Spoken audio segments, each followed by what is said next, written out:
Okay, we are live. The Duran Live 42. How is everyone doing out there? Sorry for the slight delay. We were watching a little bit of the Mueller testimony and laughing amongst ourselves before we went live as to the bumbling fool that Mueller really is. Watching him on TV really destroyed a lot of stereotypes. Anyway, how is everyone doing out there? If you can hear me, let me know in the chat. If you can see me, let me know in the chat. Hit that like button. If you're not subscribed to the channel, please subscribe. Share the channel with everybody you know. Help us get to 100,000 subscribers. We need your help. Help us get there. All right, let's see where people are checking in from. We have got people from Sweden. Where else? From Durham, England. Hello, Phoenix, FP40. How are you? Jim, thank you. Valley S, how are you doing? Scotland, Ukraine. Where else? From France, 37 degrees. Yeah, it's hot. It's hot here as well. From Sweden, Netherlands, Australia, Boston, Michigan, Portugal, Amsterdam. All right, and we have in Moscow, the host of RT's Crosstalk, the man, the myth, the legend, Mr. Peter Lavelle. How you doing, Peter? Very, very well. It's a very wet July, unfortunately. You know, we get a very short summer, but so far it's been pretty wet, okay? Like a wet towel, like Mueller, okay? It's extraordinary. You know, so many extraordinary things happening in our lives over the course of a short amount of time. Amazing.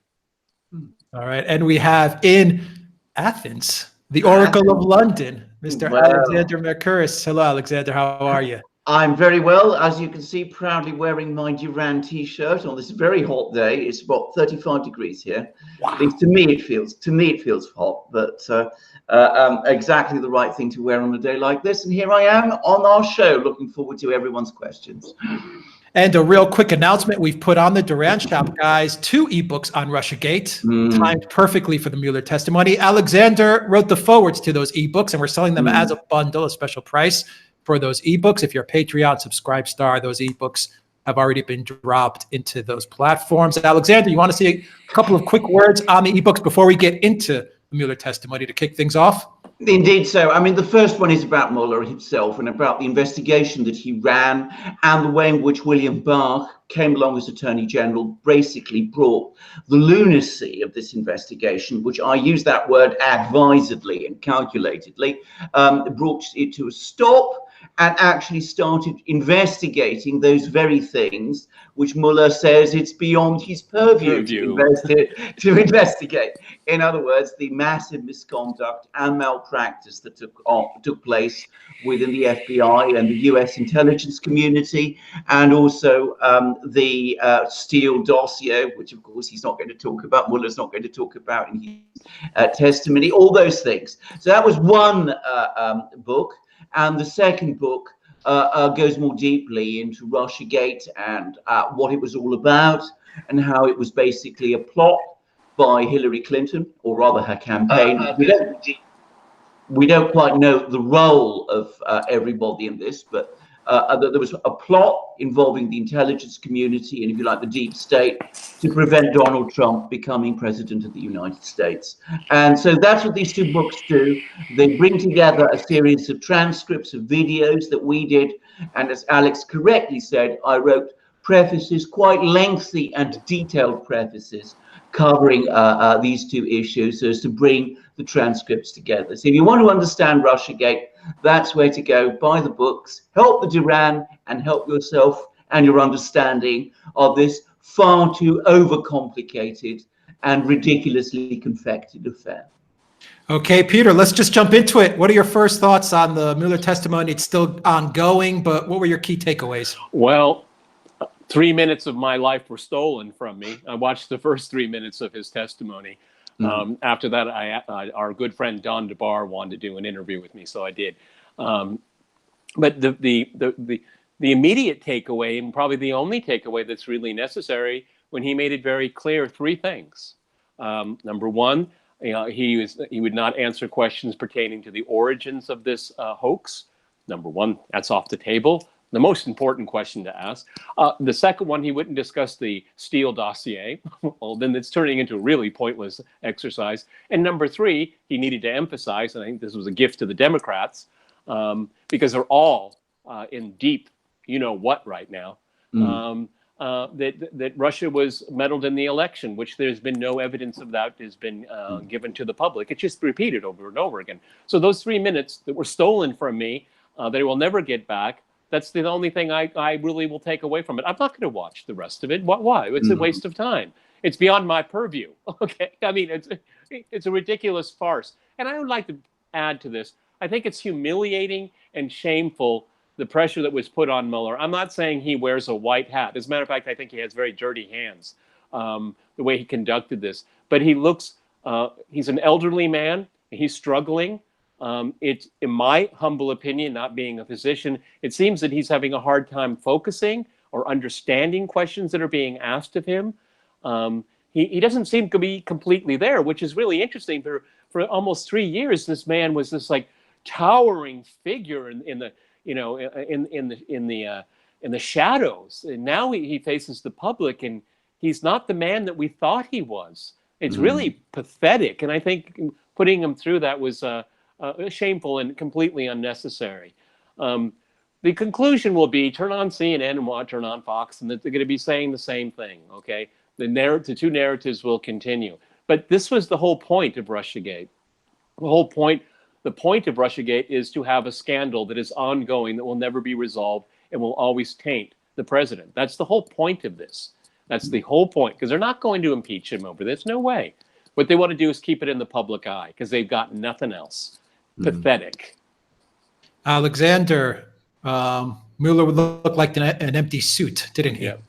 Yes, he did look like an empty suit. And actually, I think that's where the Democrats have gone sadly wrong, because I think they were expecting this enormously impressive, vigorous G-man to come along, you know, playing up the role of the, you know, the great FBI prosecutor, the person of integrity. They wanted somebody of the caliber of William Barr. William Barr, exactly, who would come down and pronounce, you know, like Moses coming down from the mountain with the tablets of the law, and that would put Trump in trouble.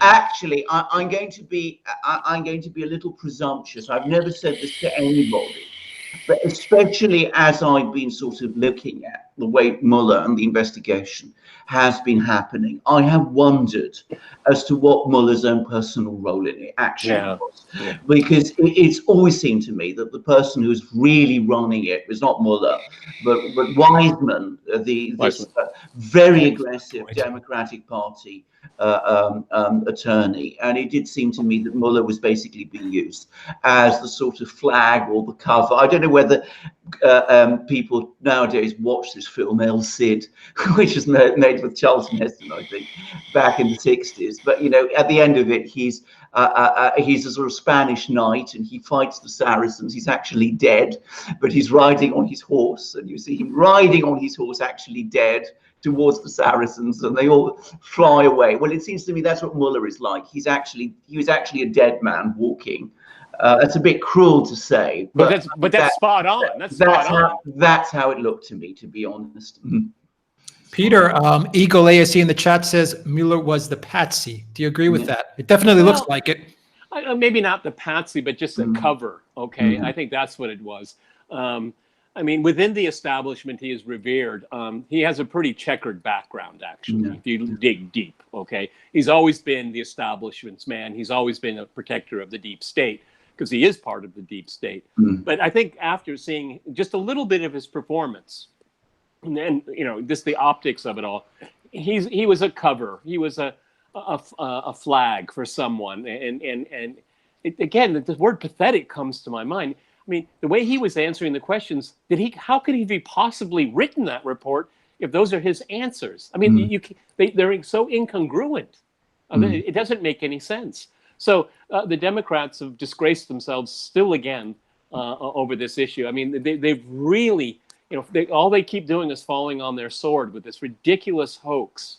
It just absolutely. And Alexander McCurious, and let me ask you a question. I know you know British law better than American, obviously. But what is the point of the second volume of Mueller's report? If there is, I mean, prosecutors don't do that. They say indictment, not indictment. I mean, that's all. Oh, absolutely. I mean, essentially, I mean, I don't want to over-exaggerate this, but Mueller's report to Barr could have been one sentence. After a lengthy investigation, we find no cause for indictment of the President of the United States on the issue at hand. Full stop. I mean, that is essentially what Volume 1 says. Yes. I mean, it's garbage what they're writing about. But I don't understand the second point. Well, and that second point is the gift to the Democrats. Because all the Democrats talk about Volume 2. They never mention Volume 1. Well, that's right, because of course Volume 1 is a complete failure from them, because they were looking for collusion and conspiracy. They wanted to get this elaborate conspiracy theory of collusion between Trump and the Russians somehow proved, which would set the scene for impeachment. And in fact, what happened was that it was impossible to prove, and they knew, the FBI and the Justice Department knew that wasn't the case. It seems even before Mueller was appointed. So when Mueller was appointed, it was all shifted towards this investigation of obstruction. Schiff. And that's that, right. Congressman Schiff. And it's important to say this, because it's quite clear that all of 2018, and I suspect most of 2017, was really taken up within the Mueller investigation by this debate about whether or not they could fix a charge of obstruction on Trump. And to say they didn't, I mean, they couldn't. And Peter, to answer your question, you are absolutely right. The one thing you do not do as a prosecutor, it's absolutely unacceptable to do as a prosecutor, both in the United States and in Britain, and indeed in any civilized country, is to publish a long academic discussion, because that's what this is, in which you speculate whether someone whom you've been investigating might have been guilty of a crime, and then coming to no conclusion. I mean, that's completely inappropriate. How can you have obstruction if there was no crime? Well, you can, in theory, supposedly you can. But the point is, you must believe that there was a crime. Trump knew that there wasn't a crime, and he didn't actually do anything. This is the other point to say about obstruction. He didn't sack Mueller. He didn't sack he didn't prevent or lock down the investigation. Never invoked executive privilege.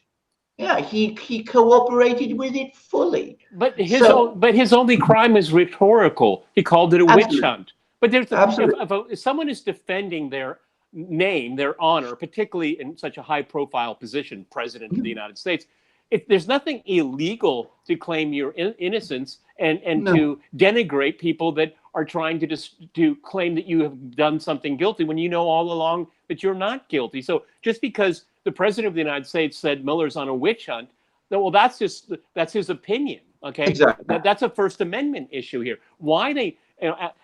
Jerry Nadler, I mean, what little I saw of it, that's where he instantly went there. Where the president publicly criticized. Well, so what? Well, exactly, of course. I mean, you're absolutely right, Peter. I mean, the president is entitled to protest his innocence like anyone else. And he's entitled to criticize an investigation into himself publicly, just as everyone else does. And by the way, the president is also fully entitled to speak to people in his immediate circle, which the president did, and to complain about what Mueller is doing, which is what he also did, and to talk about sacking Mueller, which of course he also did. He talked about that, but he didn't sack him. But he could have. He could have, and he would have been entirely within his rights, by the way, to do so. But the fact is, he didn't do so. So there is no issue here. This is a nonsense. This whole obstruction thing has no reality. It is a smokescreen whipped up by Wiseman. I'm not even going to say Mueller anymore, because Mueller really had any role in this. By Wiseman, to conceal the fact, to distract attention away from the fact that the original issue, which is this elaborate conspiracy theory between the Russians and Trump, was proved to have no reality. So he came up with this academic theory, which has no basis. No basis in fact, no actual basis in law either. But the Democrats are running with it, and Mueller, as we saw today, is stumbling and unable really to justify it either. Yeah, because I guess he didn't write it. He didn't write it. It's hard to defend something he didn't. No, he didn't. He didn't write it. That was revealed. That was revealed during, and no one's going to get into that. I doubt we're going to hear it from the mainstream media, but I forgot who was the congressman, the representative that asked him. But they asked Mueller point blank. He said, your 9-minute statement to the press that you made a month ago, he said, did you write that? And Mueller once again said, I can't get into it. It's beyond my purview. And then I forgot his name, but he said, well, then I'll just take it that you didn't write it. And Mueller just sat there quiet. So, I mean, I think it's been exposed that Mueller was nothing but a front man, an empty suit. I think he was placed there because they wanted to drive the narrative. The media wanted to drive the narrative of this. Oh, he's a respected former FBI director. You know, he's a man of great integrity.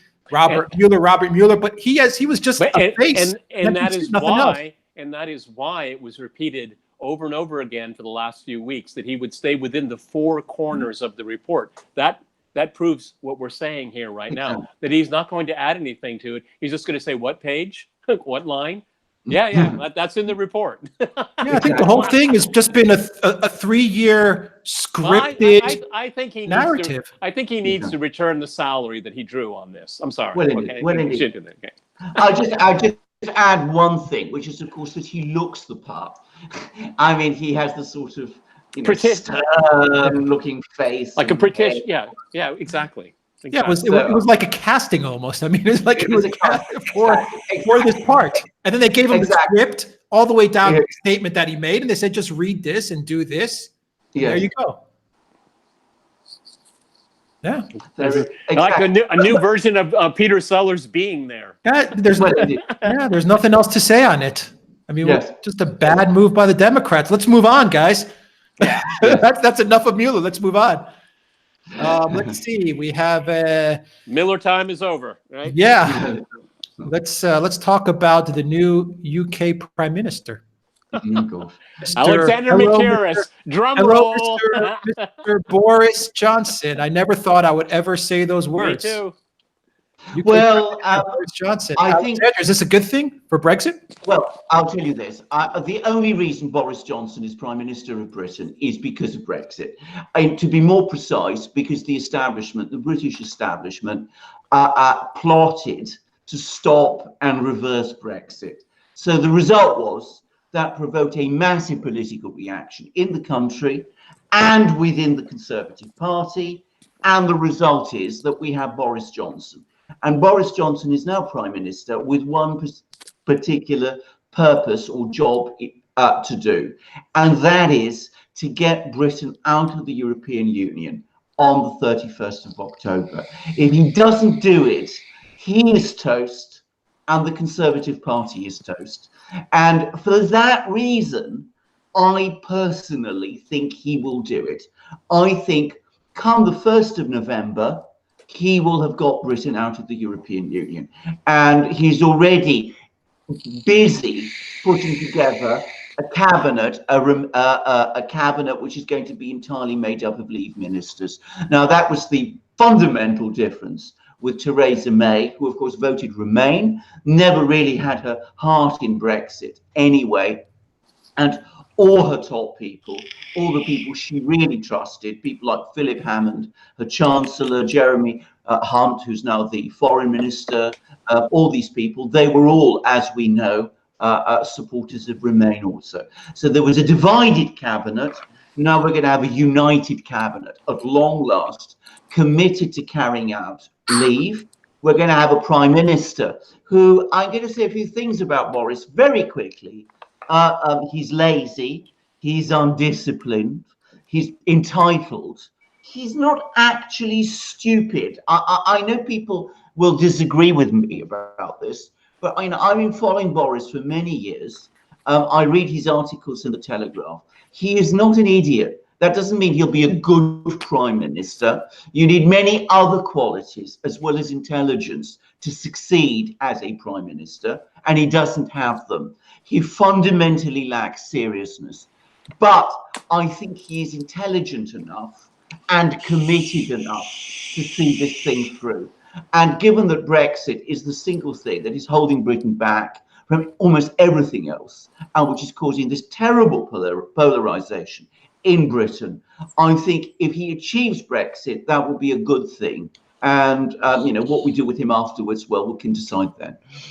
Yeah, but at the end of the day, though, after all of this, ever since the referendum, there's always, and I remember doing many crosstalks on this, is that if a deal can't be made with the EU, then you go to WTO rules and break. I mean, this could have been done a long time ago. I mean, this is my major criticism, is that where did Theresa May have her Plan B people stationed, meaning WTO exit? How would it look? Okay, she had plenty of time to work out those scenarios here. Okay, but the interesting thing is the dilemma remains how to do it if they're going to have a deal or not. I mean, Boris Johnson is not in. I mean, it's not an enviable position to be put into. Okay, it's going to be very, very difficult. Okay, and again, I agree with Alexander Maciris. You're going to have a cabinet that is completely filled with Brexiteers, which is going to divide the country, because the country is very much divided here. We're going to see continued divisions here. One of the things that I'm going to find very curious moving forward, it's really easy and it's fun to focus on the personalities, the dour May, and then this kind of buffoonish type character Boris, which I hear he's very good at, very eloquent insults. I think that's his strongest point, apparently. George Galloway seems to think that. But how is the Conservative Party going to recover from this, Alexander Maciris? Because this is the big issue here. I mean, they have put themselves in such a precarious position where they're going to be a footnote on the political spectrum, even though the country will have only one part of the Conservative Party ruling. I mean, that's going to be a very interesting situation as it pans out. Well, that's exactly right. I mean, if the Conservative Party doesn't deliver Brexit on the 31st of October, it is, as I said, finished as a political force. Whether it will survive as a political force, even if it delivers Brexit, depends on an awful lot. But without Brexit, there is no prospect of survival whatsoever. And I think what happened was that when there was the European elections and the Conservative Party crashed to around 11% of the vote, if my memory serves me rightly, and the Brexit Party was storming across England and Wales in all the Conservative heartlands, the Conservatives looked into the abyss, and that was the moment when they said, we've got to get rid of Theresa May, which they finally managed to do. And we've got to decide once and for all that we've got to have Brexit. And the only person who has any prospect of pulling it off is Boris Johnson, which is why, unlikely as he is to be Prime Minister, we have Boris Johnson. I mean, I don't think Boris Johnson will be a good or successful Prime Minister, but if he gets Brexit done on the 31st of October, he may have saved the Conservative Party. No guarantee that he will. And he may have finally started a process that allows Britain to come together. That the essential... He may have done. No, but it seems to me, maybe I'm being overly pessimistic here. He's just the caretaker to do it. Okay, he's going to do it, and once it's done, they're going to say, "You've served your purpose. Goodbye." Oh, that's right. That's right. That's quite likely. That's quite likely. But my own personal view is that once Brexit happens, it happens. It's not going to be possible to undo it again. I think, especially. If the political and economic situation in Britain stabilizes, as I predict it will, there will crystallize in England and Wales, certainly, an anti-Brexit position, which will be impossible to overturn. So that's why there's been this furious opposition and resistance to having Brexit, because the Remainers know that if Britain leaves the European Union on the 31st of October on World Trade Organization terms, it's not coming back. And their predictions of cataclysm will be exposed, as bluff. So they don't want it to happen. They're desperate to preventing it. But it's more likely now than it will happen than it was a few weeks ago. Yeah, agreed. Okay, Brexit is not the only thing that Boris Johnson is going to have to deal with, Peter. He's going to have to deal with Iran. What do you think is going to happen there? Well, it's very interesting. Is that I think not just with Boris Johnson, but you have the political elites with Brexit looming. The British are looking to remain relevant in the world, and it's not surprising that they've gone along with the U.S. in the Persian Gulf, and we saw that the British essentially committed an act of piracy against an Iranian ship, and oh, lo and behold, the Iranians returned the favor. I mean, this is what Boris Johnson is going to be presiding over. Let me give you an example. The flag, the maritime flag of the United Kingdom, has a long pedigree, highly respected, okay, on all the 7 seas, all right? And you don't tread on that flag. Now, it's been completely degraded. Now, merchant ships are not going to want that flag, the red flag with the Union Jack. They're not going to want it because it is a dangerous flag right now. When you're in commerce, when you're shipping cargo, the last thing you want to do is have to worry about having your ship stopped and searched and even seized. Okay, up until a couple of days ago, you would never do that to a British ship. Now it will happen on a regular basis. So now countries are going to say they don't want the British flag. They want to have another flag, a Panama flag or something like that. All right.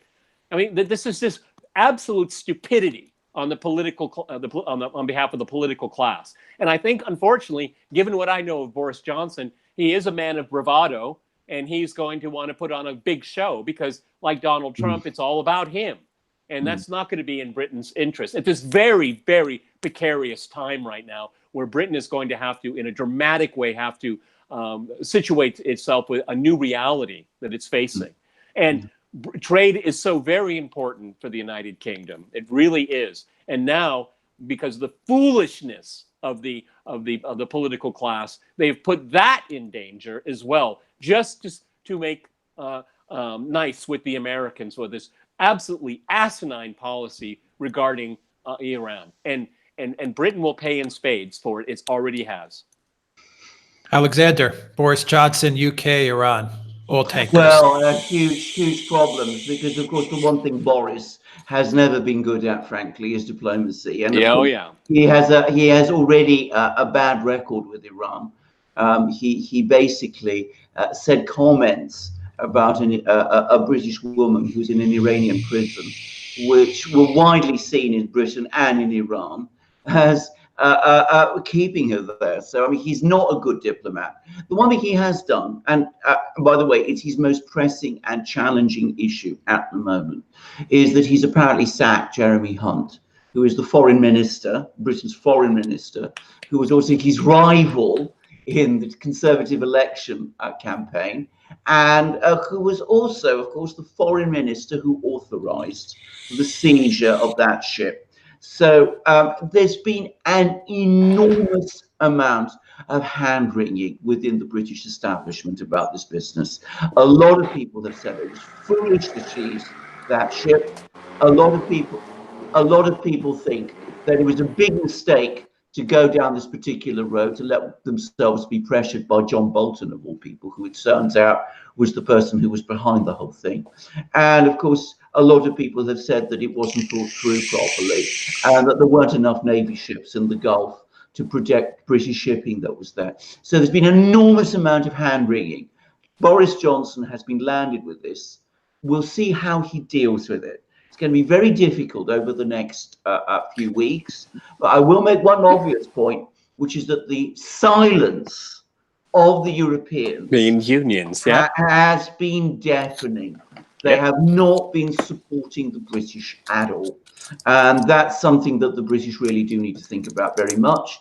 And apparently these proposals for a European Union force to go to the Gulf and protect shipping there has gone down like a lead balloon. Yep, exactly. And again, not thinking it through, UK has exposed itself here. Yeah. I mean, this is America's delusion with Iran. It shouldn't be the UK's, all right? No. And this hope for a united coalition to police the sea lanes, it's fallen like a lead balloon. Who wants to get involved in that? You're asking European Union countries to commit acts of piracy now. Now you want to start going down that path, all right? And as far as I understand, the seizure of the Iranian tanker was, they said it was breaking European Union sanctions. That's not true. That is a myth that was just thrown into the media. That was the excuse. It is an excuse. It's not real, all right? That's just propaganda. You're absolutely right, Peter. It is complete propaganda. Various European Union lawyers have come forward and have said that. There are no EU sanctions which forbid the export of oil to Syria. There are EU sanctions which forbid the export of oil from Syria, but not to Syria. And there is no EU law which says that Iran cannot supply oil to Syria. The EU specifically does not do what the United States does, which is claim universal jurisdiction for its sanctions. So, but you know, these sanctions don't exist anyway. That is a complete fiction. It is in fact not just a fiction, it is a lie. And it is incredible that the British media is still colluding with it. The only place I've seen some slight hesitancy about this was in an editorial in the Guardian, which weakly and timidly said that the legal position was unclear, and then linked to a EU lawyer's discussion, which actually is not clear at all. It isn't true. So, and that's the only vague, mealy-mouthed admission that there might be some, issue, some problem with this legal case the British should be making. There is no legal case whatsoever. Peter, you are absolutely right when you described it as piracy on the high seas. That is what it was. Yeah, well, where I come from, that's called chewing on a gerbil and refusing to swallow. Yeah, I got it. Okay. Alexander, Iran has CIA spies. Trump says Iran doesn't have CIA spies. Who do you think's telling the truth? Well, first of all, I am sure there are lots and lots of CIA spies in Iran. I think it's inconceivable that there are not. Whether these people who have been arrested by the Iranians are CIA spies, I don't know. But I personally think it's likely it is true. It would surprise me if the Iranians have just rounded up people and who are completely innocent. I mean, that doesn't make any sort of sense to me at all. It seems to me, and we need to learn more about it, so I'm going to be very cautious using my words here.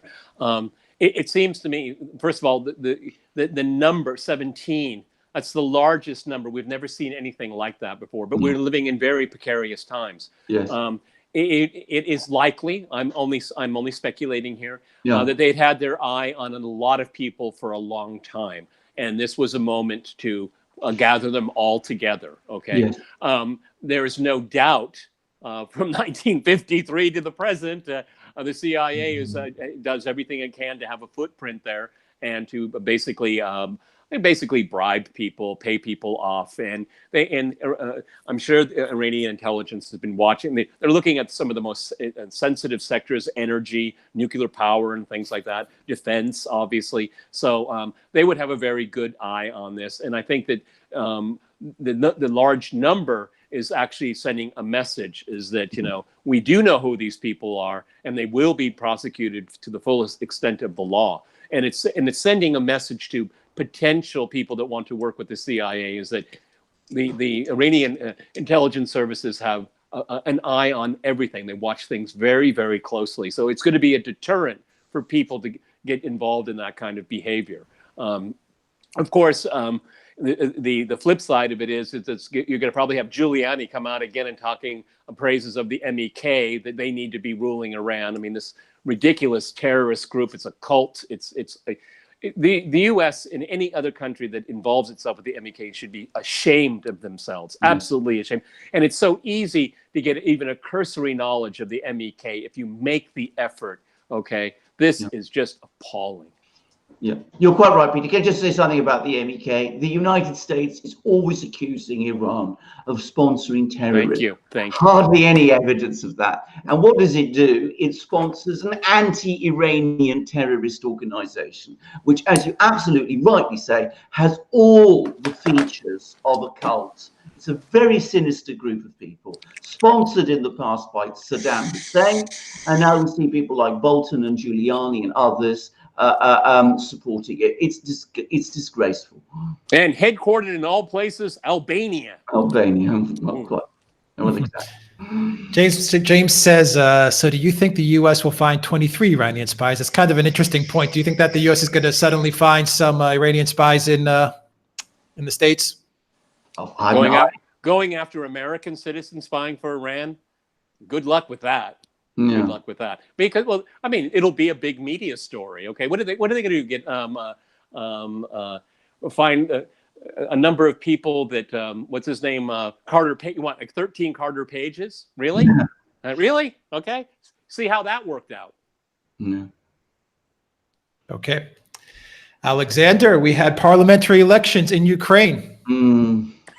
Zelensky did well. Well, Zelensky did well, and the Medvedchuk's party, that's the pro, well, I will call them pro-Russian because Medvedchuk... Well, they're not anti-Russian. They're not anti-Russian. They want a rapprochement with Russia. They came second. And Poroshenko's party got, I think, came... I can't remember, it was third or fourth. I can't remember which, but behind you're third or fourth, nobody cares. Nobody cares. And the ultra hardline nationalist parties, even further to the right of Poroshenko, that's the right word. They didn't even get represented in parliament. I mean, I think what it shows quite clearly is that the 75% of people in Ukraine want peace. They want a return to normality. They want a return to good relations with Russia. There's actually, in of all places, a good article in Newsweek about this. What? Yes, I know, believe it or not, which says, if we're going to, it's the 25% versus the 75%. The 75% want peace. There's still 25%, actually it's a lot less than that, who are still wanting to pursue this hardline, ultra-nationalist policy in Ukraine. But overall, overwhelmingly, the Ukrainian people have repudiated Maidan and the Maidan process.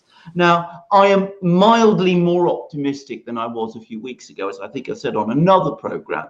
It seems to me that it's going to be very, very difficult to keep Maidanism going. It's dead. Despite the fact that there's people still there, they still got arms, they're still making threats, they still got backing from the CIA and the European Union and all these people.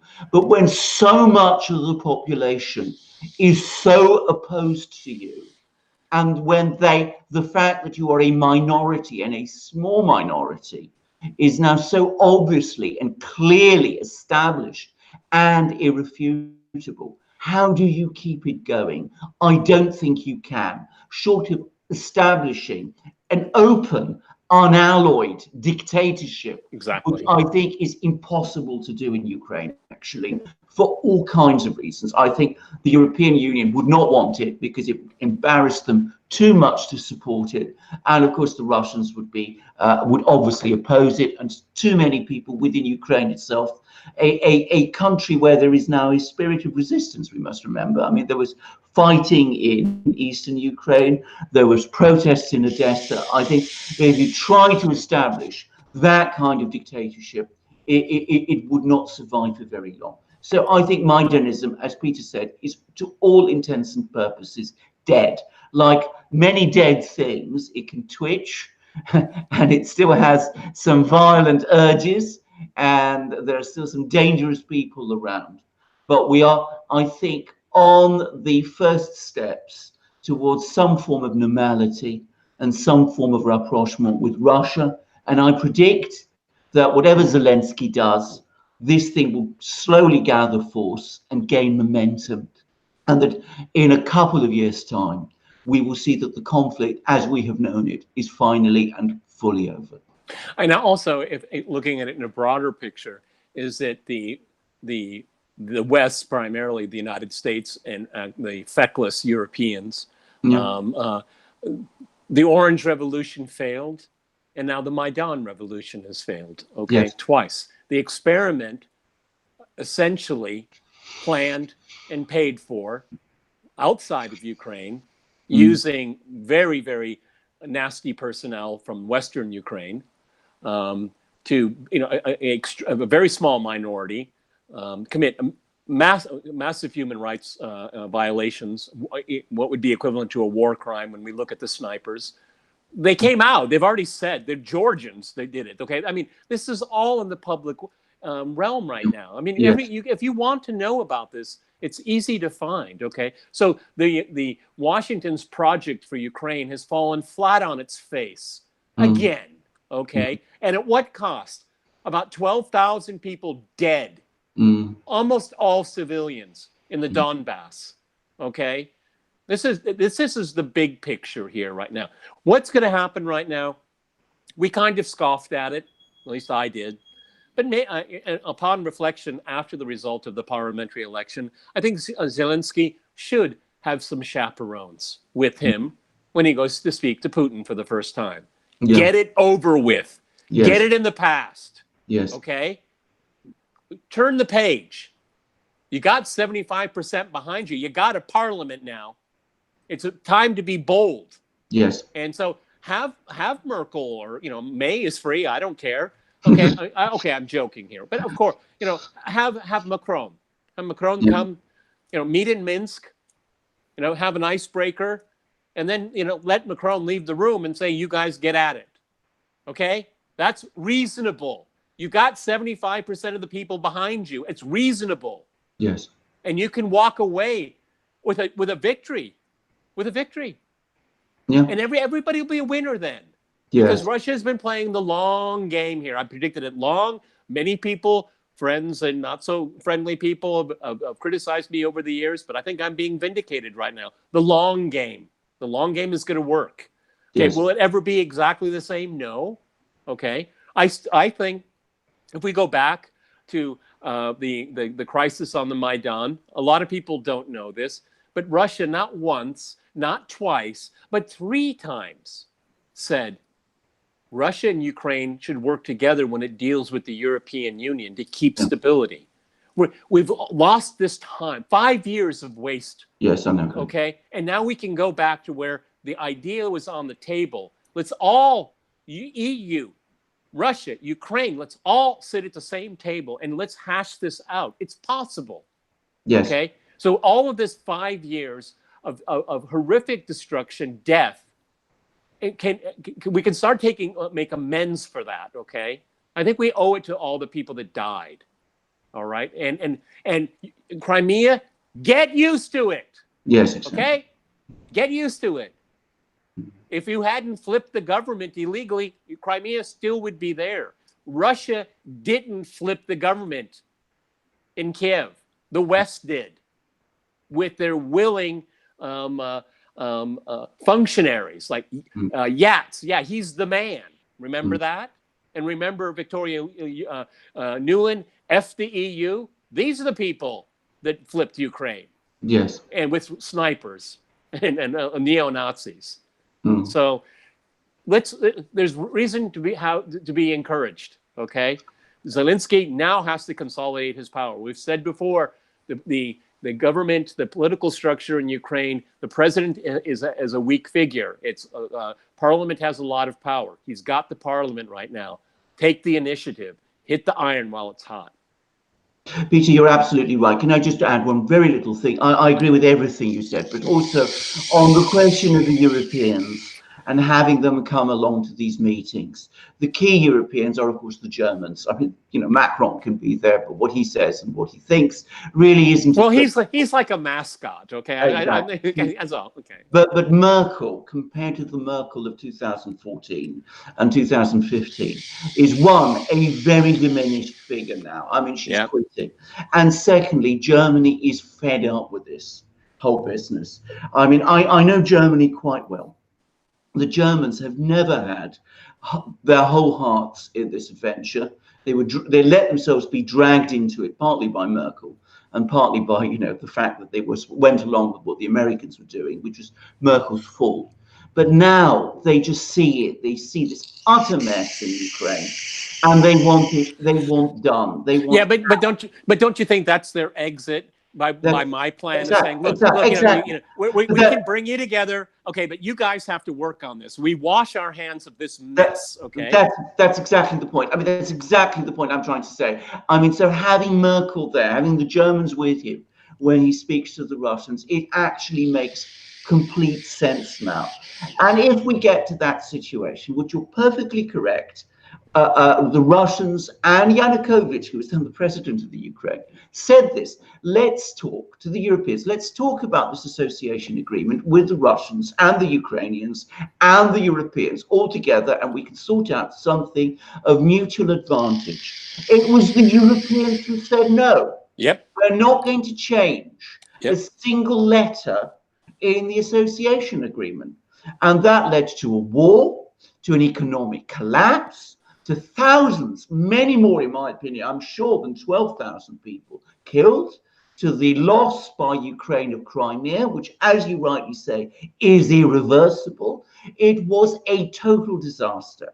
And if we come back to that point, yes, sanity will have finally won through. But what a disaster the intervening madness has turned out to be. Yeah. And let's not forget that you also have a President Trump as well. Not a President Obama. And President Trump, I think, is very well aware as to what Ukraine did during the elections. Absolutely. He knows it. You're exactly right. Exactly. Right. So let's get to some super chats, guys. We're approaching the hour, and let's do some super chats. From Auto No Sense, thank you for your 25 RON super chat. I don't know what currency RON is, but thank you very much. From Bernard, thank you for your super chat. I can't control it from my dashboard, Bernard, so I hope you understand. From Jas Alexander, it's clear that Mueller was just a figurehead and the investigation was being conducted by Andrew Weissman. Two questions. Will the DOJ investigate? And what's happening with declassification? Well, this is, of course, what we don't fully know, but what I actually have quite good hopes about. I mean, Barr, who's the Attorney General of the United States, has said that, spying went on. He's absolutely right about that. I mean, people throwing a fit when he used that word. He used the correct word. He was spying, and what he said was it appropriate spying? And he's appointed John Durham, who is the Attorney General, I think, or in Connecticut, to have a look into it.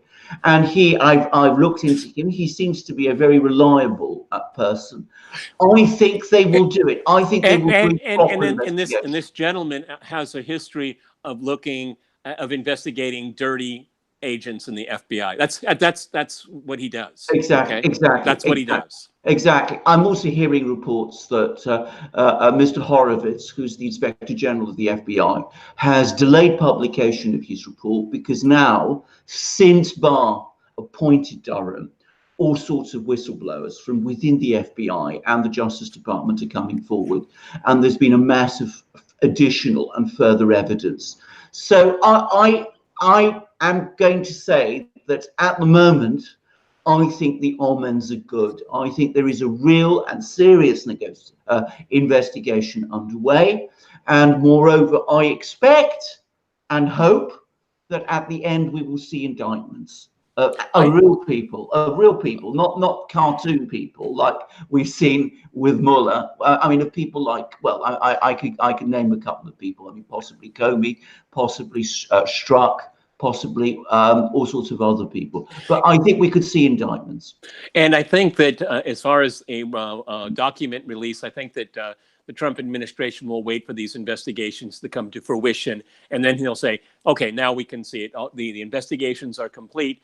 the indictments have been sent out, I think that's when we could see it. And we have to be careful, is that Trump doesn't want to go with complete all-out war with the intelligence community. He's going to be very, very careful. Okay, I mean, look what they tried to do to him. Well, indeed, and now that he has an attorney general whom he can trust and who's taking this thing very seriously and who gives every impression of being what Robert Mueller was not, both an intelligent man and someone who is not a figurehead, I think he is entirely justified in leaving it to Barr and Durham to see this thing through. And I predict they will. Incidentally, for what it's worth, and I don't think we should put too much into it, I mean, Mueller's suggestion that he couldn't talk about the origins of the investigation and the Steele dossier because he was instructed not to talk about them by the Justice Department may point further to the fact that there is an actual investigation, ongoing investigation. But you know, frankly, I think he owed it to the American people. I know you have to be careful about talking about ongoing investigations, but I think considering the publicity given to the Steele dossier, I don't think it would have been inappropriate if he would have said that's an ongoing investigation, and I think that would have cleared the air on a lot of things. His weasel words just unfortunately perpetuate this ridiculous hoax. You're absolutely right, Peter. And I mean, you've hit the nail on the head. Peter, the Horowitz report is now been delayed till September. What does that tell you? It still means that I think it tells us a whole lot. 11th hour people coming in because, you know, word gets around who got talked to. Okay, all these guys are, you know, working and live in the same circles. You know, I got a call last night. It's like, oh, maybe I better go talk to him too. Okay, because I did talk to him 3 months ago, but maybe I'd like to amend my testimony. This is what's happened. Okay, one person is sent out. Is that, oh, this is what they're looking at, and others are saying, oh, I talk about that too. No, that's the whole thing. That's the whole thing. It's 11th hour. People are coming. They cover their backside, okay? People are worried. People are scared. Alexander, what does it tell you? It tells me exactly the same. I think the fact that it's been postponed to September is actually a good sign, given all the other indications. It suggests that the investigation has now opened up. Remember, Horowitz started his investigation when Jeff Sessions and Rod Rosenstein were running the Justice Department. He must have been under extreme restrictions during that time. Now that he has, in William Barr, somebody running the Justice Department who is basically on side with his investigation, it makes total sense that he would delay publication until he has got all this new evidence and has been able to work it out. I think it's a good sign, and that's how I see it. And in this context. Okay, Peter, from Pax Bella, will Trump succeed in making AOC the face of the DNC up until the election? The DNC has already done it. The Democrats have done it to themselves, okay? You know, I think Trump should just back off from this. I know he can't fight his temptations, okay? Tweeting less about AOC and the squad would probably be a good idea, okay? Because my favorite political saying is, when your opponents are in a circular firing squad, just watch, okay? Watch Pelosi and AOC go at it. You don't have to comment on it. Maybe just put a smiley face on your Twitter account, you know, just smile. You don't need to get involved in it. And I'm glad you brought it up. I thought Trump's words about go back home or whatever it was completely inappropriate. It was not necessary. I think he hurt himself politically by saying it. These are American citizens, okay?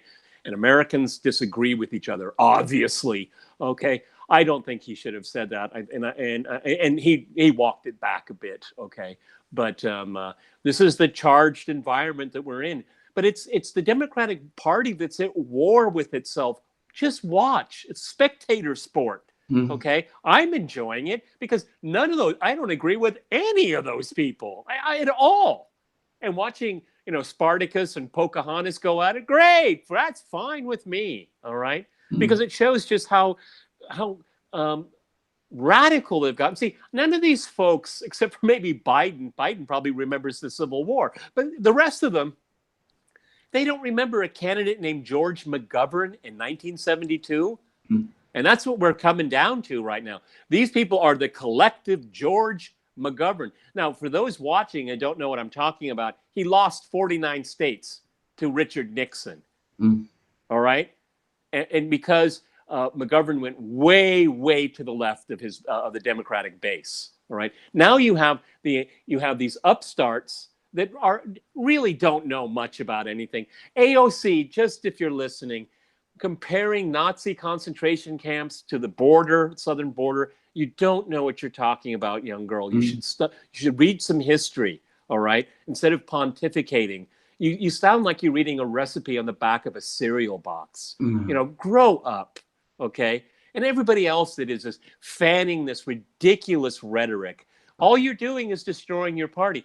I don't want to see the Democrats destroyed. I want to have an interlocutor so we can work together to fix the country's problems. All right, that's what I want. That's what I want to see in Labor. That's what I want to see in the Tory party. Some sanity to come back. Stop the virtue signaling. That's not politics. Okay, that's a vocation for the dumb, for the stupid. Okay, Alexander, some super chats from Valley S. Thank you, Valley S. And from Paul Cardin. Alexander, Johnson can give himself and his party a massive boost by returning the Iranian oil tanker to its rightful owners. They just don't see it or know it. Well, I hope actually he does do that, because I think you're absolutely right. I think that's absolutely the right thing to do. He would come in for a lot of criticism from hardliners here in Britain, and he might upset some people in the United States. But it is obviously the right thing to do. And in politics, it's often the case that doing the right thing is politically unwise. I think in this case, it is the politically wise thing to do. Return the tanker, let the tanker go, get the British tanker released. The Iranians will certainly do a swap, and move on and focus on Brexit. I think the question is absolutely right. Will Boris do it? Well, that's another matter. Yeah, I mean, that's really dicey. I mean, I agree with Alexander McKeers. That's exactly the right thing to do. But, you know, doing the right thing in politics don't always work together, hardly work together. There are two ways of looking at this. Boris Johnson could say, this didn't happen on my watch. Okay, so he could say, I wasn't part of this. Okay. And he would take some political hits, and of course Bolton would go, you know, blow a fuse. But you know, he's just in. He could say, "I wasn't part of this," and try to clean the slate. And maybe, depending on how he feels about it, because I don't know how anybody really does. I mean, he doesn't like anyone. He hates all foreigners. It seems like he doesn't even like Americans. Okay. You know, it can easily work both ways. That's kind of an interesting scenario, looking at both of them. I just tend to think that he doesn't want to annoy the Americans in his early days. Okay, he just like let's worry about this later. He's got Brexit to deal with. He's got to create a cabinet. He's got to get moving. He knows he has to get moving, because any new prime minister, almost under any circumstances, has momentum in the beginning just by default. And so he would be smart to resolve this situation, because Boris, prime minister, if you don't do the right thing now, you're going to be forced to do a whole lot more wrong things that you have very little control over. And you're putting, again, shipping, trade is so important to the UK. Do you want that red flag with the Union Jack to be sneered at on international seas? Probably not. You have to think about Britain's national interest, not the whims and hatreds and pathologies of people like John Bolton, because you will surely regret it. That's entirely right. I mean, Peter, if you are in a hole, stop digging. That's what he should do, and that's the obvious thing to do. And by the way, if he does do the right thing on this, he might find support from some surprising quarters, because as I said, there are a lot of people in Britain who are very unhappy about this whole affair, think it was extremely ill-judged and poorly thought through, and who do not want to see Britain dragged into a conflict with Iran. So he might have more support than he realizes or expects. Okay. Let's see where we are, guys. One sec. Peter, the New York Times had an editorial which calls on Trump to establish closer ties with Russia. Yes, I heard about it. I'm sorry, I didn't. That was an editorial. Yeah, That was pretty much it. In order to stop China. In other words, their argument was that Russia is getting too close to China, and that Trump should create closer ties with Russia. This is coming from the New York Times. Yeah, well, editorial. All I can say, to the pathetic New York Times, the gray lady that is a shadow of herself, you should have said that 15 years ago. Okay, that might have been a good idea, because that's when decisions were being made. And to the New York Times editorial board, well, that train has left the station. Yes, it just simply left the station. The U.S. is, we can take many benchmarks, but we can go back to 2003 with the illegal invasion and occupation of Iraq. The U.S. blew its reputation. Considering what kind of reputation it actually had. But since then, I have to wonder, the elites in Beijing, I'm sure they get the New York Times, and they read this and they say, when did these guys crawl out from under a rock? Okay. And so, what they're worried about is China. They're also in their delusional dreams that they want to see if they can flip Russia on Iran. I think that's really the immediate thing right now, because Russia is a power broker, and has become closer to Iran, and Russia is its foreign policy is driven not by friends but by interests, and its interests are very much in the direction of China right now. No. The number of times we've mentioned here, and I've mentioned on Crosstalk, when Western leaders gathered on the beaches of Normandy, remembering the invasion, which they should, and the heroism there. But at the same exact time, the president of China changed his schedule and went to St. Petersburg to meet with Vladimir Putin. They've met, 23, 24, 5 times, okay? It's not picked up by Western media. The world is changing so rapidly that no one in the West is paying attention.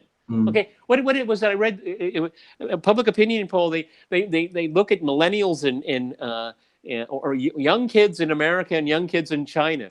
In America, they want what profession are people striving for when they grow up? They want to be YouTubers. In China, they want to be astronauts. Okay.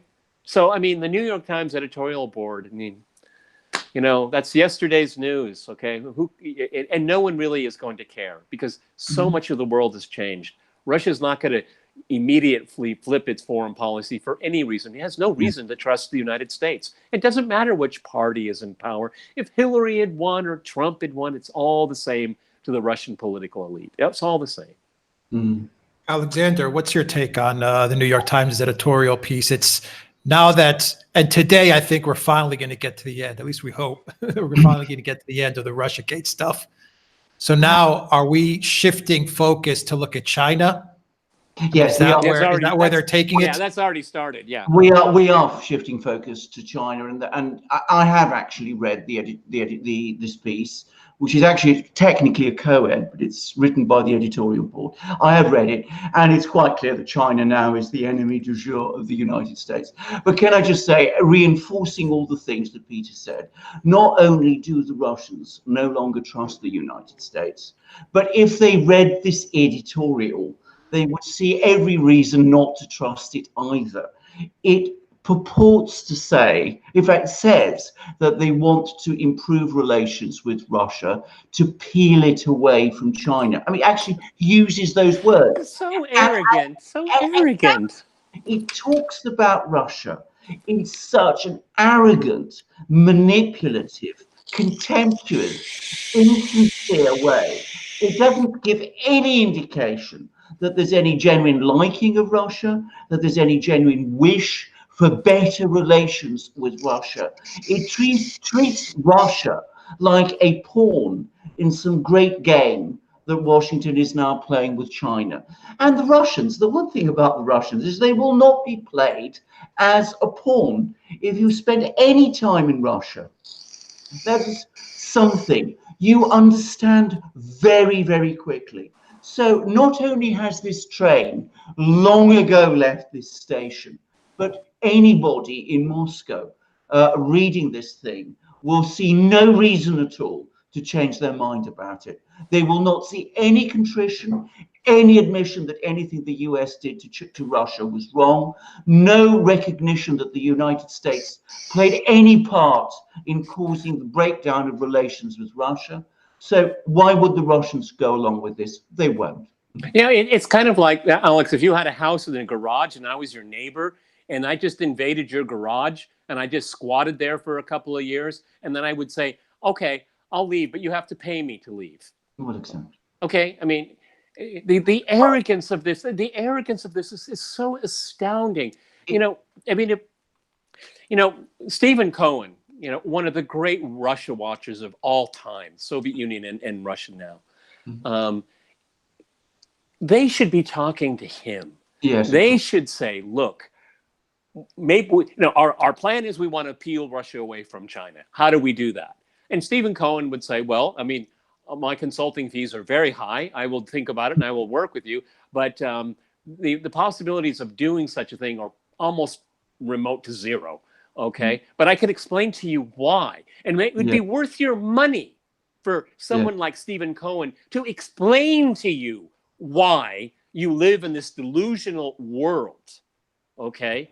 I mean, America knows Russia's foreign and Russia's national interest better than the Russians. That's hubris. That's absolute hubris. Okay. It's so insulting as well. Again, this lack of respect is just so enormous. And the writers at the New York Times editorial, they are so oblivious to it because they believe that they're the masters of the universe. Yeah.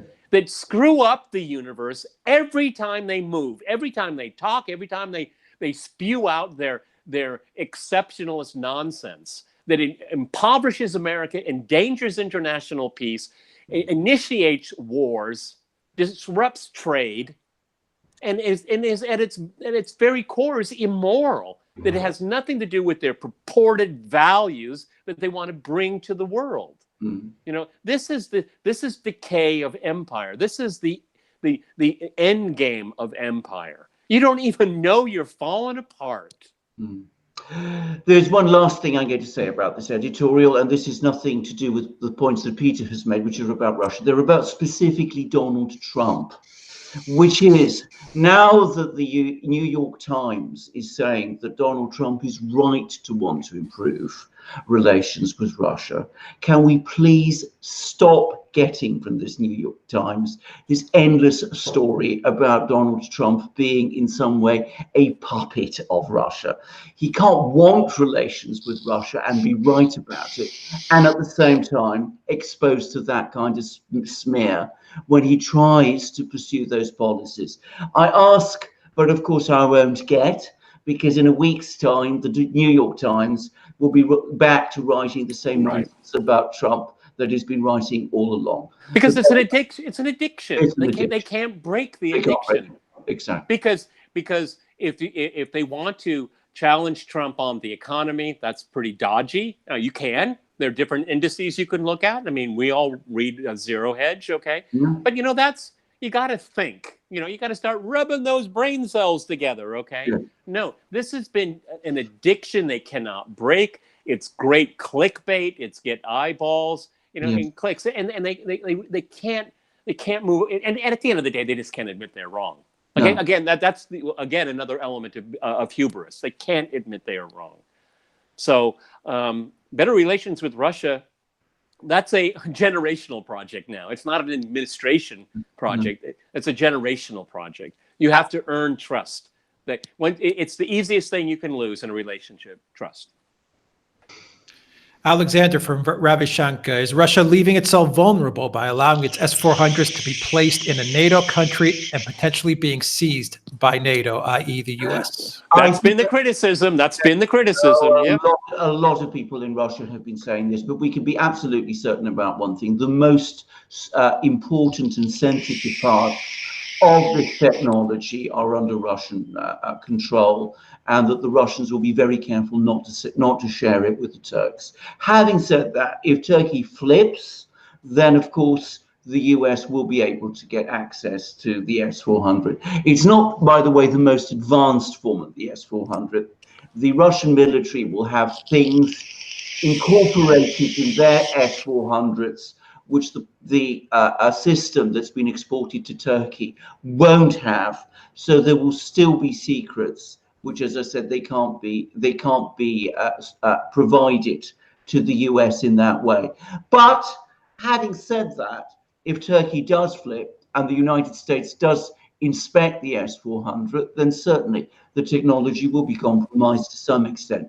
The Russians have made that calculated risk, is paid huge political dividends for them up to now, far more, I think, than they expected when they agreed to this sale. So at the moment, for the moment, it's working for them. Yep. Peter from Darren, would Maria Zakharova make a good successor to Putin? She would be a good spokesperson for the next president of Russia. Oh, yes, she would be. You know, she is like the role of Peskov, you mean? Yeah, right. I remember it was a few years ago, and it was really at the height of the Ukraine ordeal. And I remember I was in makeup, getting ready for a recording of Crosstalk, and I was looking into the mirror, and behind me are these monitors, and I saw her for the first time, and I asked the beautician, I said, "Can you turn that up?" Okay, and she turned it up, and I was listening to it, and I almost I had tears welling up in my eyes. I thought, finally they have somebody that can speak to the outside world that is so smart, damn good looking, so composed. I mean, a perfect PR person, okay? A perfect spokesperson.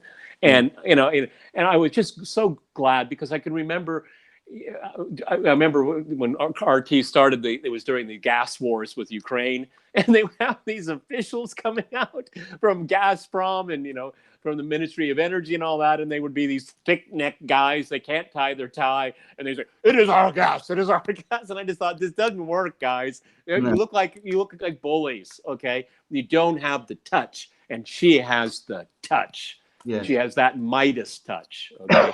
But I don't think she's a politician, no. And I seriously doubt she'd ever even think about it, okay? But she is, you know, I remember when Anissa Nawi interviewed her, when Anissa Nawi had her program. And it was a really moving interview because she talked about, the West sees Russia as being aggressive and all this. And Zakharova, she got very, very emotional. She said, then people don't know our history, because war is the last thing we want, because we lose so many people. Every family in this country has a connection to the Great Patriotic War, what we call the Second World War, which is commemorated every single year on a massive scale. Mm-hmm. And civil society commemorates it. So the last thing Russians want is war. And it was so, what I liked about that interview is that she showed so much passion and compassion, which, the Western world, because of its the prism that it looks at Russia, can never see that. It can never. I'm sorry, I'll get very trite and pop culture, but the Russians love their children too. Mm. The great Sting. Philosopher Sting. Yeah. Okay, yeah. You're pulling up Sting lyrics. Very good. All right, Alexander, super chat from Lord Brett Sinclair.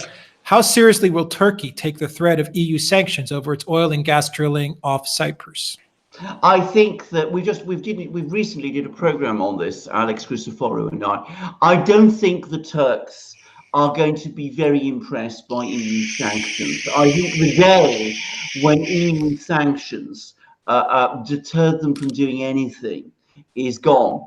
But I do think that the Turks are possibly in a position, may be ready, may be willing to negotiate on Cyprus for other reasons. Their economy is not in good shape at the moment. The political situation in Turkey is quite fragile. I think that President Erdogan, needs to start solving problems rather than making problems for himself. And as Peter always says, and rightly says, he is a man who loves to bargain. And I think that we could possibly be seeing some of these moves near Cyprus with the drilling as the first steps that he's taking to position himself in a good negotiating position. Anyway, I hope so, but I don't think EU sanctions affect him or concern him very much. I think the days when the Turks worried about what the EU thinks has long gone. Peter from El Cid, why should Cyprus not apply for membership to NATO? Now that Russia has sold the Turks the S-400, it is clear that there is no other way of defending its territorial waters. Do you think expansion into NATO is getting into NATO is a good thing when you're trying to resolve these types of disputes? No, this is a regional problem, and it should be done among the players that are directly involved in it, okay? Again, this imperial overreach. So, okay, again, let's say the Greeks and the Turks, get into a parlay. I mean, why should anyone in Montana care about that? Both NATO members, by the way. Yeah, well, yeah. I mean, that's a problem with NATO. Okay, NATO needs to deal with their own problems here. Adding more countries allows the potential for more conflicts that could draw in the United States under Article 5. Okay, why is that in America's interest? It is not in America's interest. Okay. We go back to how the First World War started with these alliances, okay? They're inherently unstable. With exceptions. During the Cold War, it was very, very stable, and that was the very point of it. But with the end of the Cold War, it is very, very different. You will have multiple countries in the Balkans that are members of NATO where there's a simmering conflict. Why should anyone in Montana or Idaho or Texas be pulled into that? And NATO does all these countries a disfavor, okay? Because then it looks to outside powers to solve their problems when you should solve it in the region, all right? Outsiders make it worse, not better, because then you can avoid making decisions and you take options off the table. It's ridiculous, this expansion of NATO. It should have been disbanded the day the Warsaw Pact collapsed. That's what should have happened. And create an entirely new security architecture for Europe that is basically fights against illegal immigration and terrorism. Those are the two issues that the European Union, as part of members of inside of NATO, should be dealing with, not with Russia. Okay, so when it comes to these issues about oil rights and things like that, keep NATO as far away from it as possible, please. As I understand it, I mean, Alex, you are more obviously... Yeah, you're closer to it, yeah. Closer to it, but my understanding is that there's no great wish in Cyprus to join NATO, and I think it would be extremely unwise and very foolish of Cyprus to join NATO, and I think it'd be very foolish of NATO to try and bring Cyprus into NATO, because I think if there is one thing that might provoke the Turks into leaving NATO, it is to see Cyprus joining NATO. All the more so as Erdogan, in an incredibly inflammatory speech, has said that if Turkey has to do it again, Turkey is willing to invade Cyprus all over again. He just said that just a few days ago. So I think if the Turks leave NATO, the US loses its primary leverage over Turkey. Turkey might then be more tempted to dig into Cyprus, the part of Cyprus that it occupies, and the conflict becomes more intractable. So it is bad for Cyprus, it is bad for the US, it is bad for NATO. It is, as Peter rightly says, an altogether disastrous idea. And my impression is that most people in Cyprus don't want it. I don't know whether I'm right in what I'm saying. No, you're correct. If they brought it up for a vote, it would not pass. A strong majority of Cypriots do not want to become part of NATO. But there were rumors, guys, that Victoria Nuland about a year ago, floated the idea that she would she would get the U.S. government to lean on Turkey if Cyprus were to allow a NATO presence on the island. In other words, some sort of NATO base, probably next to the British base that the UK holds in Cyprus. So that was an idea that supposedly Victoria Nuland floated around. And of course, we know that Jeffrey Pyatt is the U.S. ambassador to Athens at the moment. So there you have those two names once again in the mix in this region. So that's pretty unsettling to have Nuland and Pyatt come up when talking about Turkey, Greece, and Cyprus. Well, if you're talking about the NATO membership for Cyprus, and then the Turks are going to lose their inhibitions in Syria, okay, that would be the last straw, okay? I mean, the U.S. would have to make some very hard decisions because Erdogan will feel very, very slighted, in one place where he can make it hurt is in Syria, and he would essentially make the Americans evacuate. All right, yes. And then we have a different mix inside of Syria. Okay, and of course Erdogan would look further for more Russian support. Yes, that would be inevitable. Okay, yes. And Turkey's position vis-a-vis Iran, Iraq could be amplified, which of course the U.S. wouldn't like. Don't slight the Turks, okay? You don't get it, okay? No. Again, dismissing their security. I mean, a lot of things I've just mentioned here, I think Turkey is doing wrong and it shouldn't do. Okay, but I'm telling you what it can do. It might do if it's slighted like this, and rattling the Cyprus box there is a very bad idea. It's a very bad idea. But then again, these decision makers never. I mean, Victoria Nuland and Jeffrey Pyatt. Oh my God, shouldn't they be retired? You know, put them on a pension after what they did in Ukraine. Well, Pyatt is not only not retired, he's very, very busy as ambassador to Athens, to Greece, and he's doing lots of bad things here. And Alex and I have been talking about them on our programs, and we're both very concerned about what he's being allowed to do. And certainly he seems to be trying in all kinds of ways to create rifts between Greece and Cyprus and Russia, despite the fact that Greeks and Cypriots and Russians have historically been very close. So he is doing exactly what he did in Ukraine and brought disaster to Ukraine. He's now come to Athens, and he's obviously been instructed to do the same here. And NATO ally. NATO ally. And unfortunately, it has to be said, he's not been without some success. Well, he's had a lot of success, I would say, so far. A lot of success, exactly. Yeah, absolutely, and he's working diligently to get the Greek Orthodox Church to support the breakaway Ukraine Church and to separate itself from the Russian Orthodox Church. He's actually working with Bartholomew hand in hand. I think, Alexander, we were one of perhaps the only channel on YouTube to really report Pyatt's involvement with the Greek Orthodox Church. Yes. And with Bartholomew in Constantinople and Istanbul in order to pull away Greece from the Russian Orthodox Church. So there you see the separation. Once again, Pyatt, once again, actively involved in trying to get a country, in this case, Greece, to separate from Russia completely. Yes.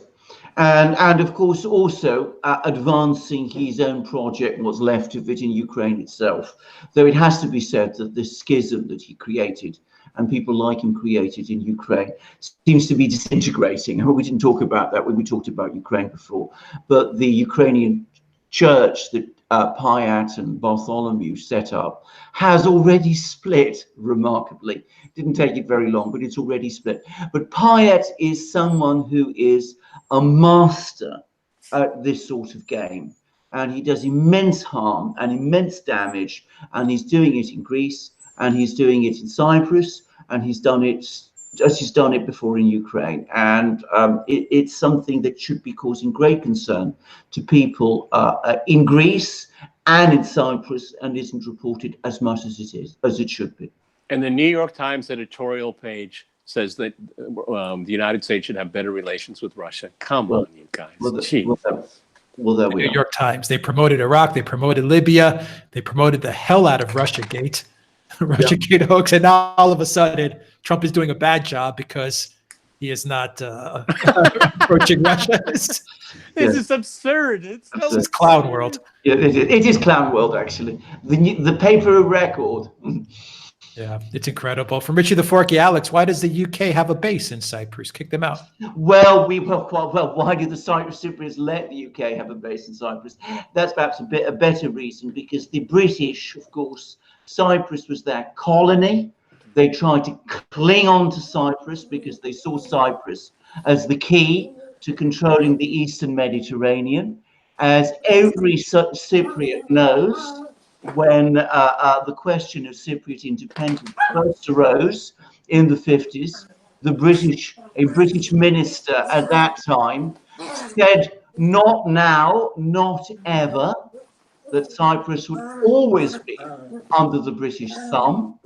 And after provoking a horrible independence war in Cyprus, and then creating problems between the Turkish-speaking community in Cyprus and the other people of Cyprus. And it's important to say that Cyprus was a united nation before the British created all these things. After all of that, having created conflict in Cyprus, they managed to hold on to these bases. These bases are very important, and they will cling to them, and no Cypriot government has felt strong enough to break that. Am I summing it up rightly, Alex? That is correct. That is correct. And that land actually is British. It's about 3% of the island. It is British, considered British sovereign territory. Absolutely. But you actually enter, I would guess, Alexander, you would say that when you get onto that base, you are entering British land. Absolutely. Not entering the UK. Not now, not never. I mean, these words have caused so much trouble in Cyprus and to the Cypriot people that the British uttered back in the 50s, and they're still there.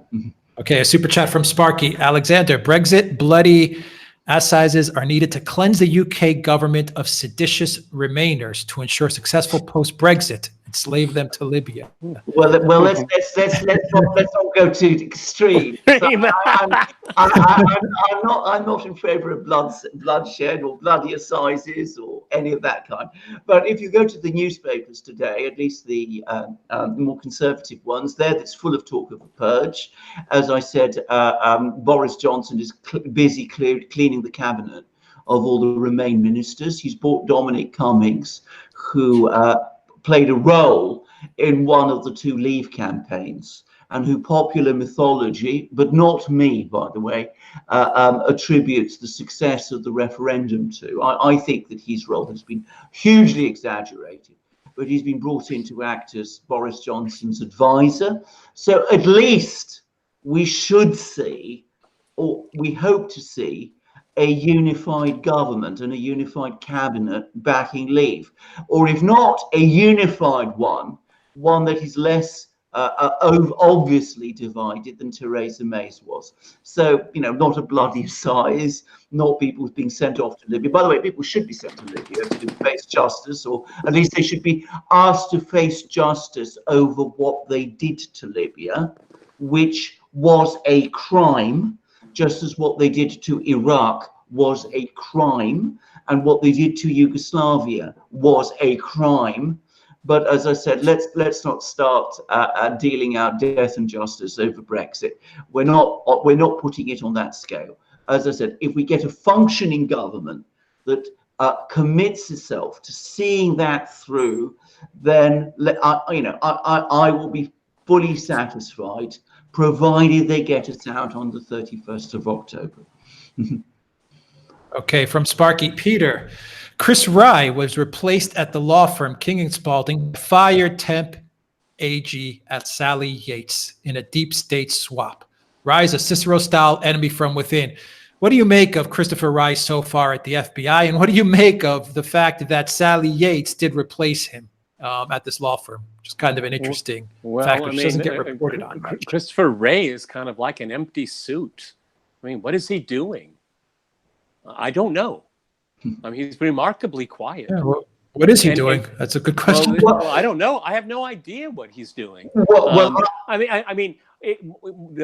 fact that we haven't heard anything from him in the upper echelons of the of the FBI are implicated in this hoax. I mean, is he just protecting the agency? Is that what he feels his message is? I mean, it is an elite organization. It's I think it only has like 11,000 employees. It's not, not a huge number, but it's a place of intense loyalty.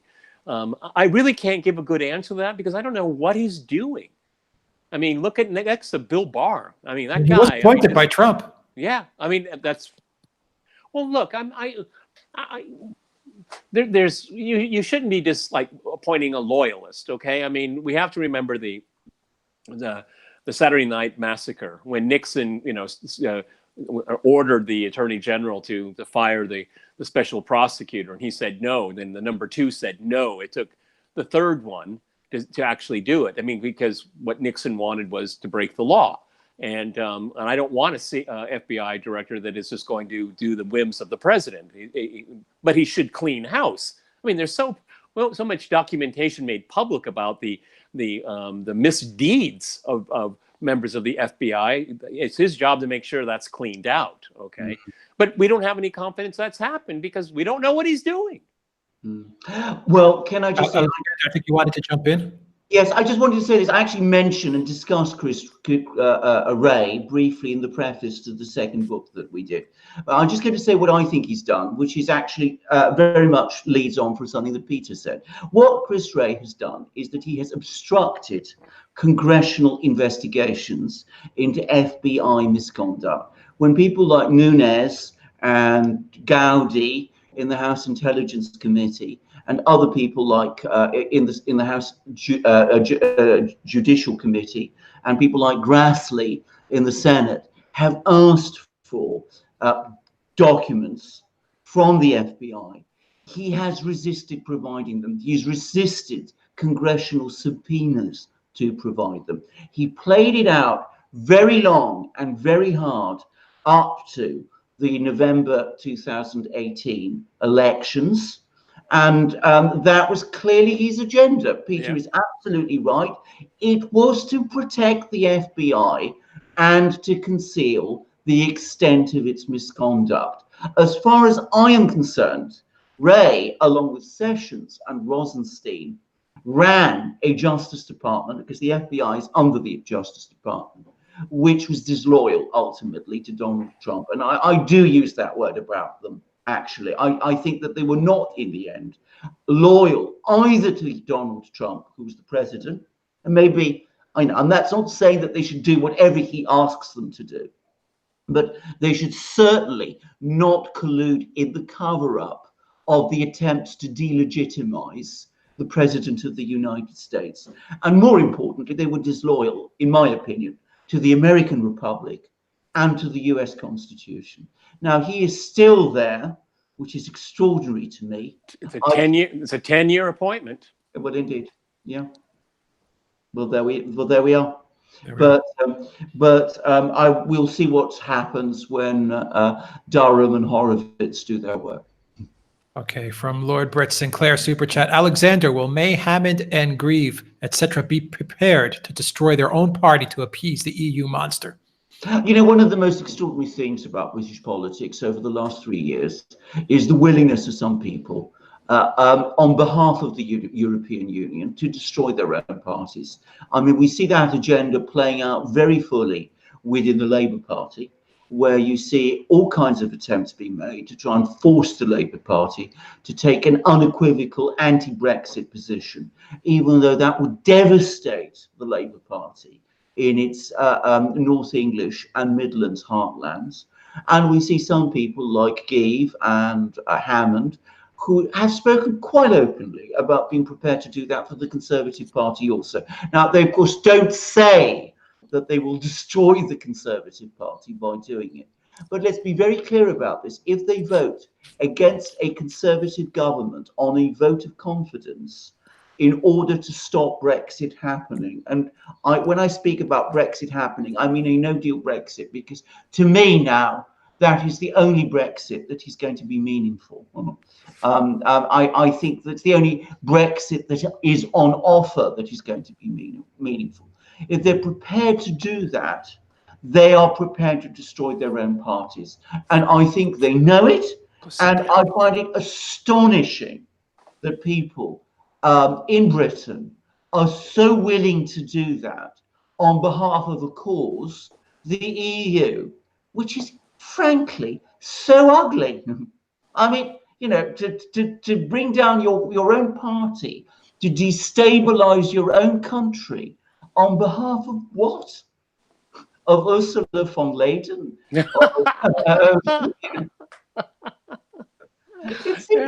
Oh, Ursula, when they talk about somebody that's out of touch. Have you seen her manifesto? Oh, absolutely. I mean, maybe she should, I have an idea for you, Ursula.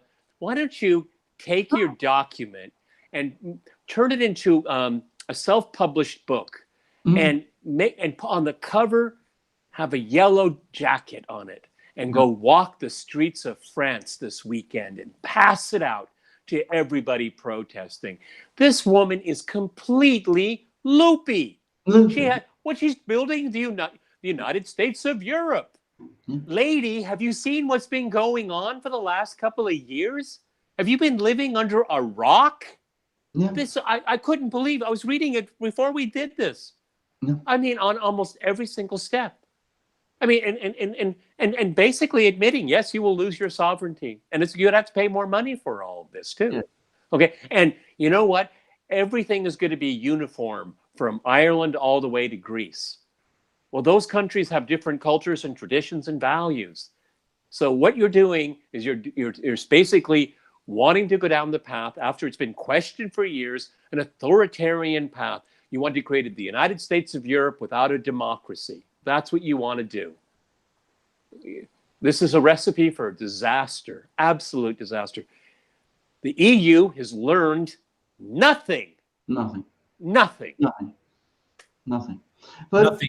You had a failed German defense minister who is now in charge of the EU. You had a failed IMF executive, a failed IMF chief in Lagarde, who is now in charge of the central bank. I've never seen incompetence rewarded in such a way, ever. And a Spanish minister who's been forced to pay a €30,000 euro fine for corruption, basically, who's now become the European Union's External Affairs Commissioner. And that, to come back, what a career path. What a career path. But that is the cause, so that Hammond, Geeve, and all the rest are prepared to sacrifice Britain's stability and the future of the Conservative Party to. The only assumption I can make is that these people hope one day to join these people and to get similar jobs in Brussels. I mean, of course.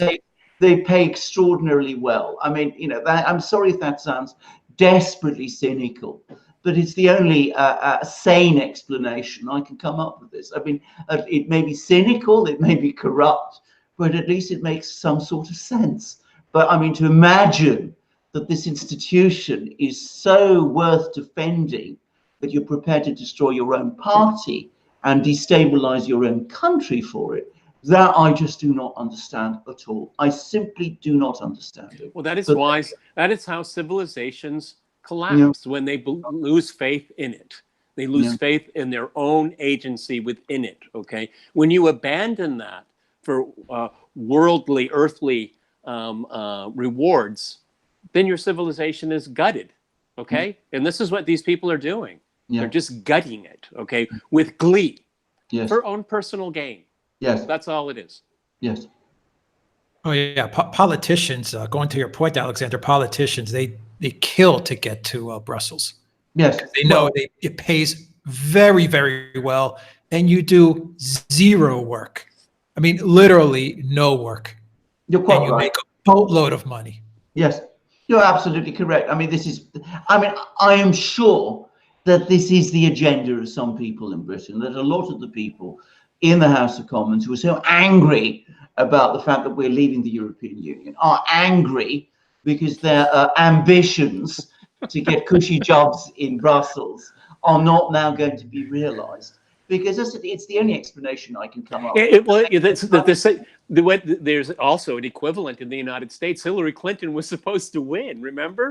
Remember how many people were, buying a new house because they're going to be in the cabinet or they're going to run this agency, and all of that was dashed. All of it was dashed. Yes. Because they were supposed to get these well-paid, cushy jobs, insider jobs, where it's a revolving door, Wall Street, politics, the military-industrial complex. You know, they keep swirling the revolving door, and somebody put it to a screeching halt. Well, not completely, okay, because we had with the former acting defense secretary, who's basically a fixture, a front man for the aviation industry, and we're gonna the person up for it now is the same thing. Okay, same thing.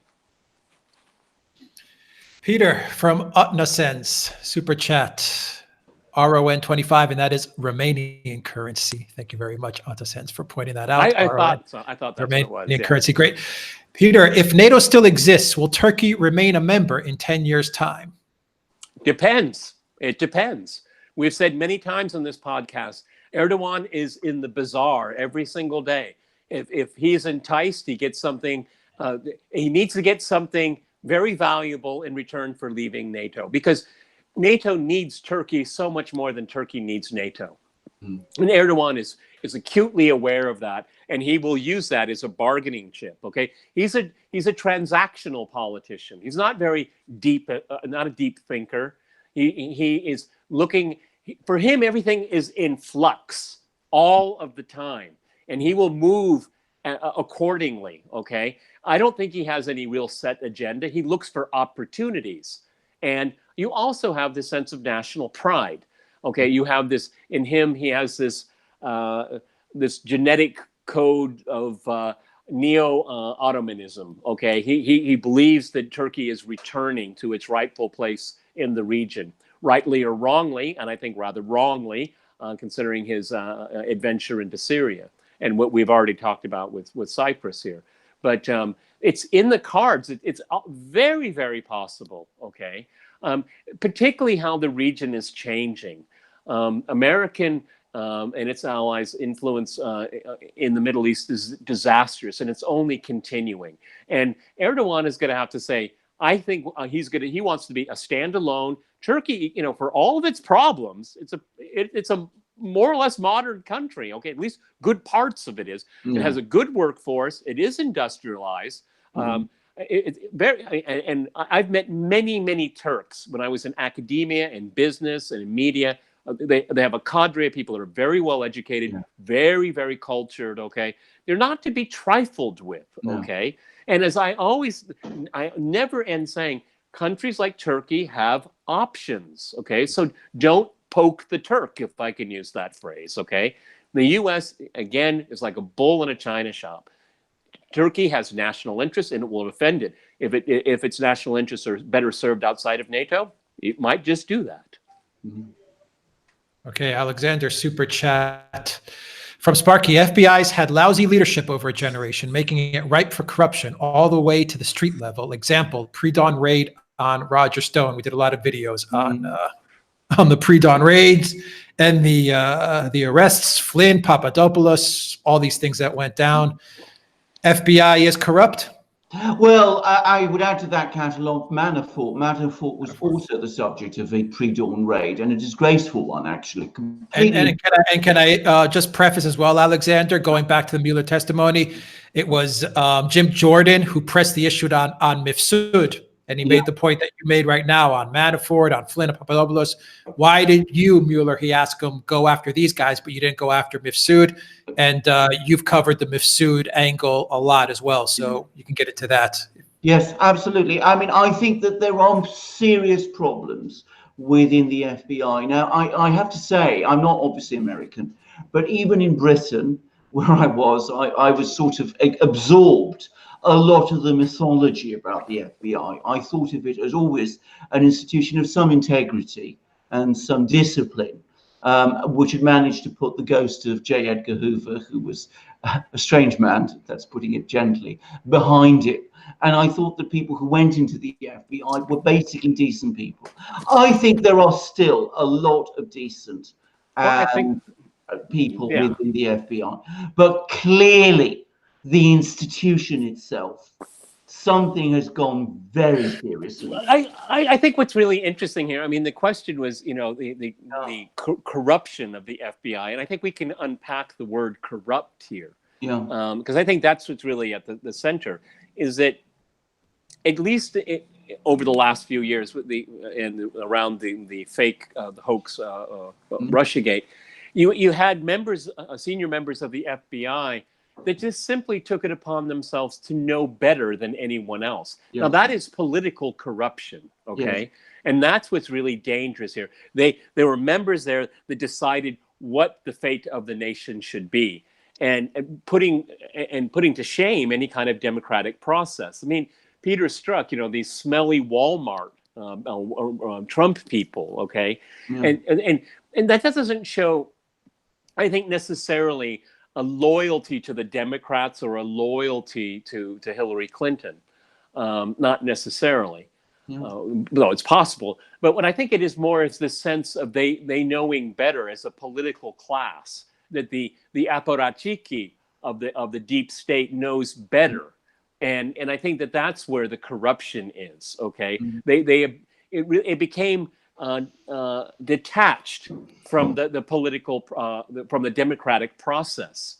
And I think this is a very sobering moment, okay? And that's why I want to know what Chris Wray is doing about it, okay? So it doesn't happen again. Yeah. And the only good thing is that the new sheriff in town, William Barr, I have high hopes for him, okay? I really do. Particularly, I don't know if you guys remember, it was the end of his last testimony. He said, "You had a telephone call with Robert Mueller.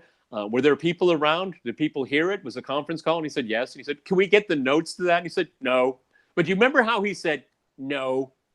I mean, there's a man that knows what he's doing. He's self-assured. He knows the law. And people are very afraid to challenge him. And they want to trash his name. Go ahead. Go ahead and trash him. He doesn't care. He doesn't care, all right? And I think that he wants to root out the corruption. And he actually, maybe, he doesn't want to take on all fronts at all time, but Chris Wray works for him, okay? Yeah. And so Barr's going to get what he wants, okay? But I don't think he's going to go on all fronts at all times. He looks like he's a man that has patience. Maybe he wants to make sure that he cleans the place out before he leaves, because I seriously doubt that after, if Trump is reelected, I don't think he'll want to serve. I think he'll say, "I've done my job. I've cleaned up this place. Investigations were made. Names were named. Indictments dropped. Investigations complete. Thank you, sir. I'm going back into retirement." Yeah. Coming back to, by the way, I agree with Peter on all of those things. But can I just say, because you brought up the name of Joseph Mifsud, there are, in my opinion, two key people to speak to and to get the real, to understand what actually happened in Russiagate. One is Christopher Steele, who concocted this dossier, and the other is Joseph Mifsud. Both were based in London. Steele unquestionably was a British intelligence officer.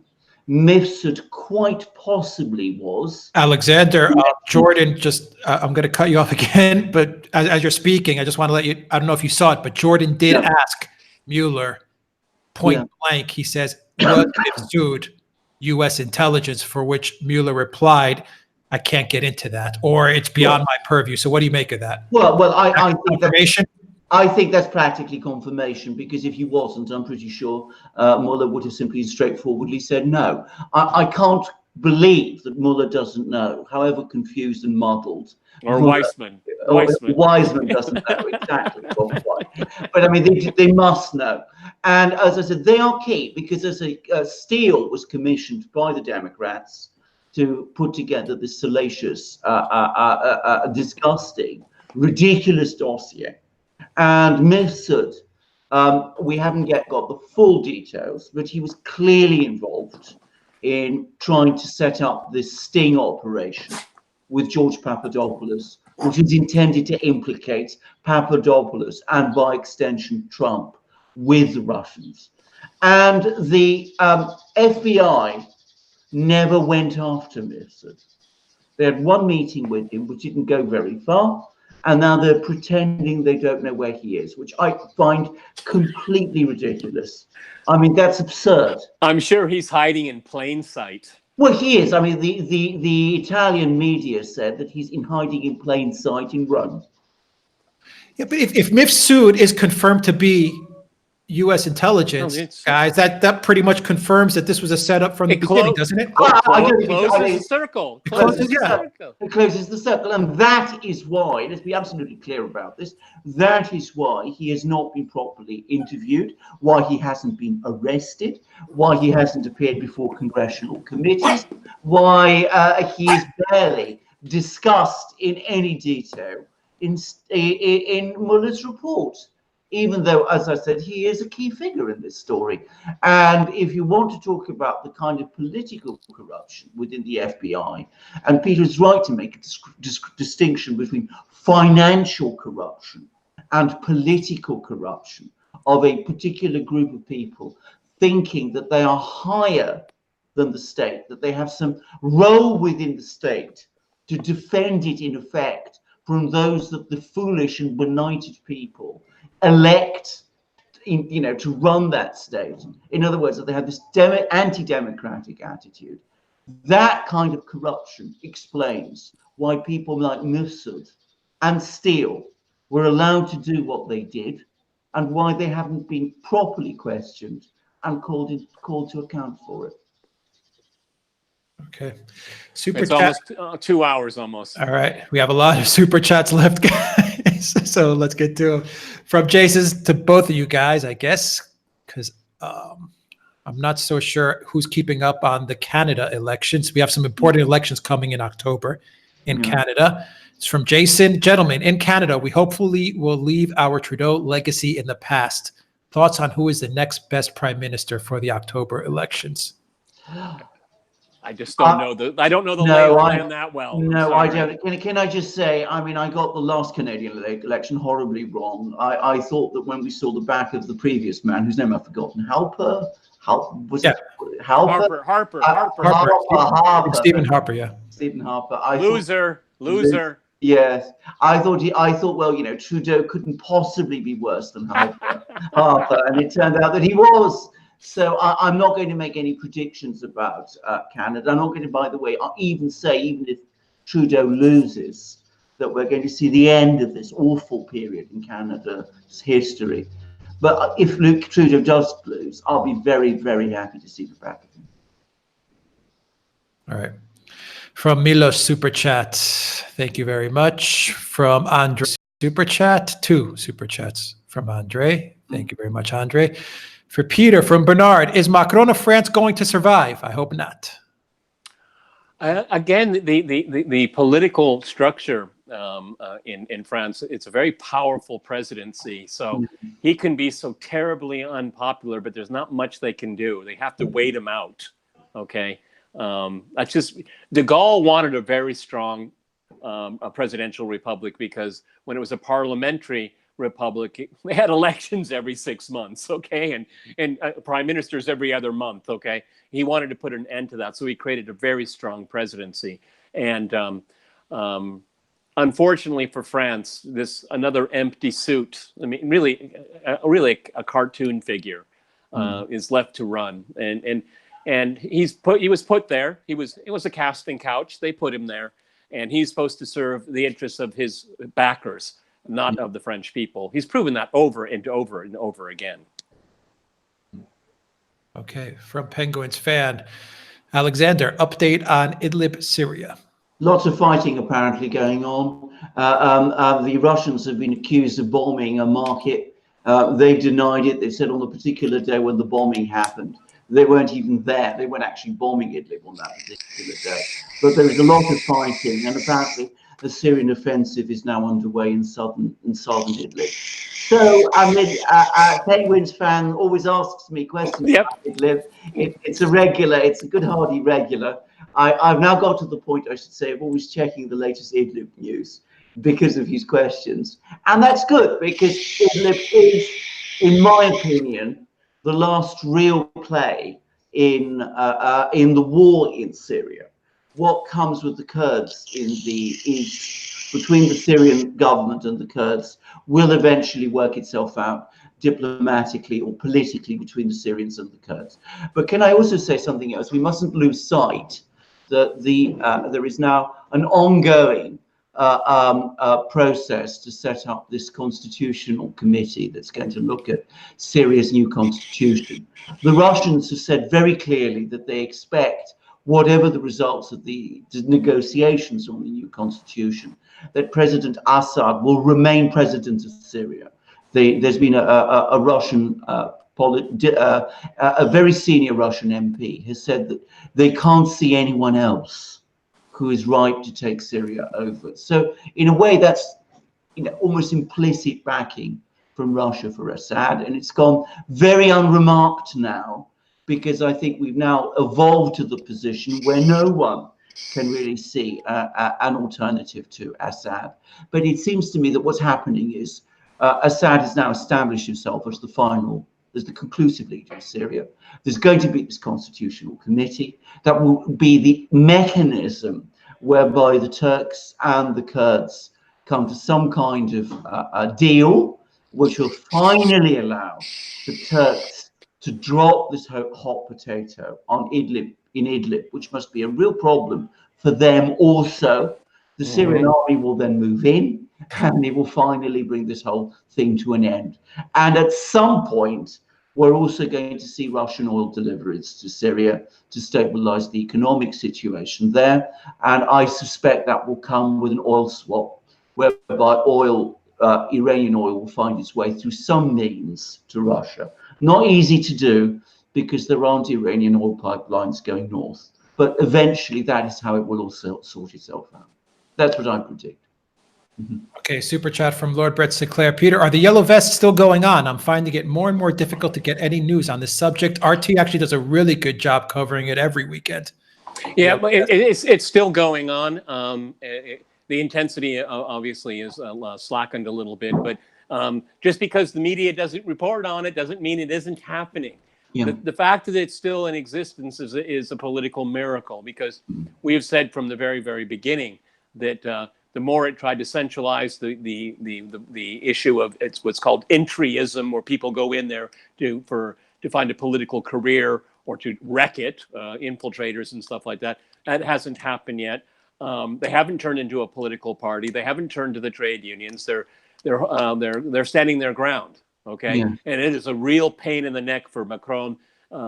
There a lot of everyday people, middle class people there is fatigue, yellow vest fatigue. We have to admit it. Okay, unfortunately, there are bad apples that go and vandalize things. I think that's lessened. Thank God. There's so many beautiful things in France that doesn't need to be destroyed. I mean, for God's sake, we're having to rebuild Notre Dame, but they're still there, and it's a political fact now in French political life. Yeah, and Phoenix FP40 makes a good point that RT does live stream it actually. Yeah. Yes. Every Saturday. So I think they're the only ones. And from what I'm told by some of my French connections, is that RT is very much appreciated in France. Yes. Okay. This is, I don't know if you guys have heard this story. It's from Penguins fan. Do you know about Trump's recent gaffe on India Kashmir? Indian media is mad. You guys catch the story?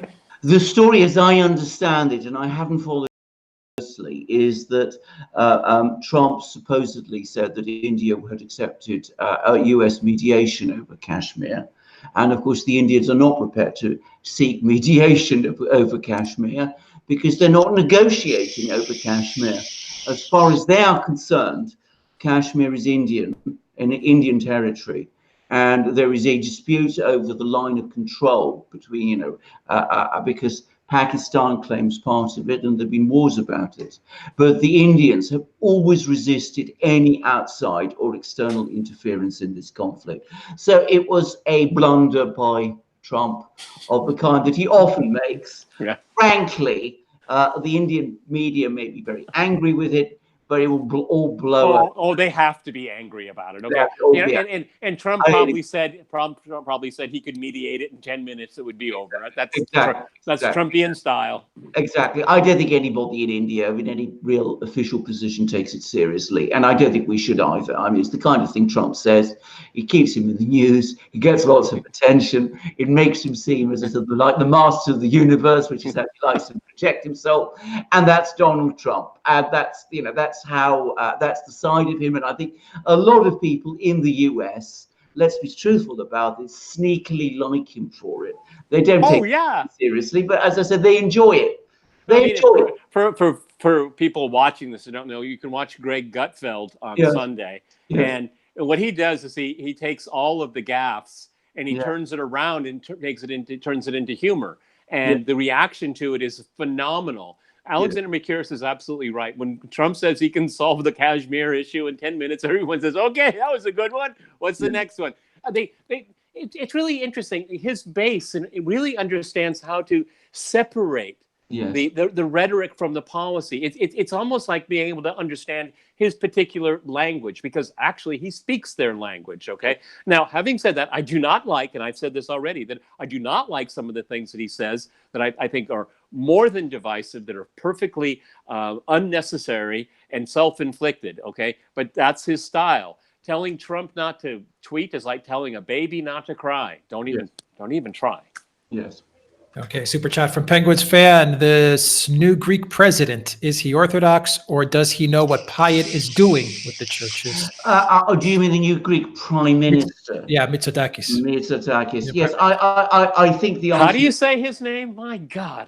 Yes, Mitsotakis. Yes, he comes, Peter, what we should say, from an extraordinarily privileged family. This is Greek dynastic politics at its most extreme. I mean, his father was prime minister, and his sister was the mayor of Athens.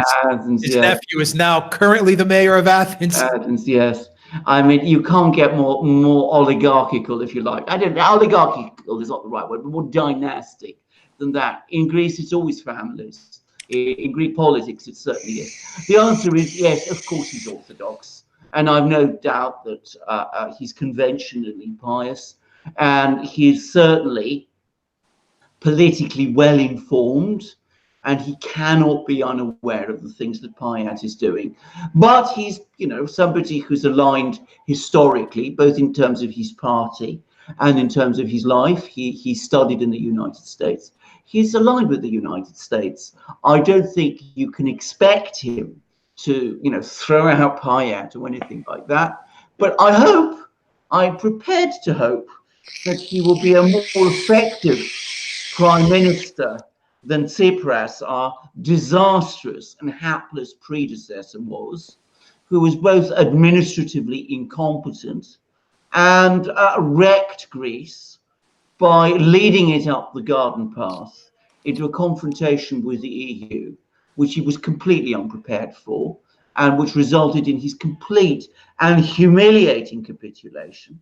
And I should say, in the part of Athens where I live, where I have my house and where I am at the moment, which is Kolonaki, which is one of the richest areas in Athens, the equivalent in New York of the Upper East Side. On the street where I am, about 2/3 of the shops have closed. So the idea that there is an economic recovery in Greece of any reality seems to me, I mean, not just far-fetched, it seems to be delusional.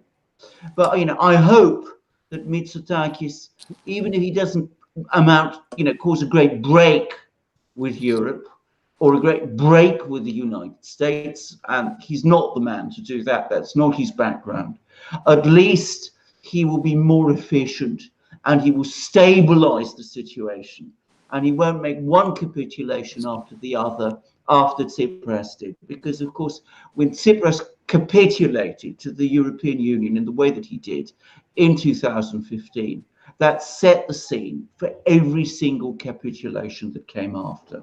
So he has surrendered on every front, even on issues where perhaps he didn't need to. I hope Mitsotakis is different. Yeah, I think Mitsotakis is fairly predictable as to what he will do. He will align Greece firmly with the United States, firmly with the EU. I think there's no doubt about that. Yeah. On a side note, we were talking about the orthodoxy thing. Tsipras is an atheist. An atheist, exactly. And there were rumors that when Tsipras did take office, he actually wanted to remove the cross out of the Greek flag. Mm. So there were rumors floating around that was actually part of Tsipras' wish, was to get that cross out of the Greek flag. Anyway, let's go. And just that, as an atheist, it is widely known and has been reported that he was quietly backing Payet's campaign to put pressure on the Greek Orthodox Church to recognize the schismatic church in Ukraine. So, he was an atheist interfering in Orthodox Greek church affairs, which is quite astonishing, really. I hope that Mitsotakis is not like that, but we will see. I mean, you can be pro-American and you can be pro-EU, but you don't have to be a vassal or a patsy, which is what Tsipras became. Okay. From Paul, Alexander, you can be actively cynical or passively cynical. Your brand of cynicism is passive, positive, and highly educational. Well, thank you. And let's get to the last super chats from Radar, super chat of 20 and okay. Thank you, Radar. And the last one from Penguins fan. Gibraltar is British territory or Spanish? Well, British. It's British. No, well, it is. I mean, the people of Gibraltar want to remain part of the British world. I mean, it seems to me, quite unequivocal. That's the view they've expressed. I don't see any reason to change this. I think Spain can perfectly well function without Gibraltar, and I don't like to impose on people a citizenship and a nationality that isn't theirs. But is it a legacy of the British Empire? The answer, of course, is yes. Yes. It was captured by the British in the 18th century. It became British through the Treaty of Utrecht. It is connected to the mainland of Spain, but it has been British, under British control for a very, very long time. And as I said, the people want it to remain so. And I personally see no great reason to change it. I don't have very strong views on this issue. I mean, if anybody wants to argue and explain to me otherwise and why I'm wrong, they're welcome to do so. Okay, we can finish off on this. Look, the Georgians do not recognize that South Ossetia is an independent country, okay? But Georgia continues to exist. And no Georgian politician can accept that South Ossetia has left Georgia. So the same thing applies in Spain. I mean, Gibraltar's sovereignty, its British rule, doesn't impede the Spanish state, okay? But no one really in Spain can not have an opinion about it, okay? It just is one of those things you just have to say, I'm against it, okay? It's just part of the fabric of politics, okay? I don't think the status of Gibraltar is going to change. And as Alexander Makiris points out, these people are British. Am I mistaken? They are British, right? They're not Spanish, okay? So it's pretty hard, in my mind, to force a nationality onto people. I think it's wrong. If you do it, you create a bad precedent, okay? So it's just one of those things that you have to live with, okay? It's a political fact. If you like it or not, it's real. Okay, we got a final super chat on the back of the yellow vest from Bernard. MSM's corrupt. Why no reports on France's yellow vests? RT is reporting it. Why do you think no one else is reporting the yellow vests outside of RT? Oh, it's an inconvenience. That's what it is. It's an embarrassment, okay? Because the system is failing people. It's failing large swaths of the population.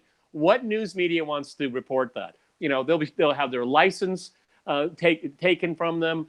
They could be under political attack. Who knows what you're going to get your taxes checked? I mean, there's a lot of things the state can do to you if they don't like what you're doing. Okay, media is, journalism is dead. People, they're just lackeys of power. That's all.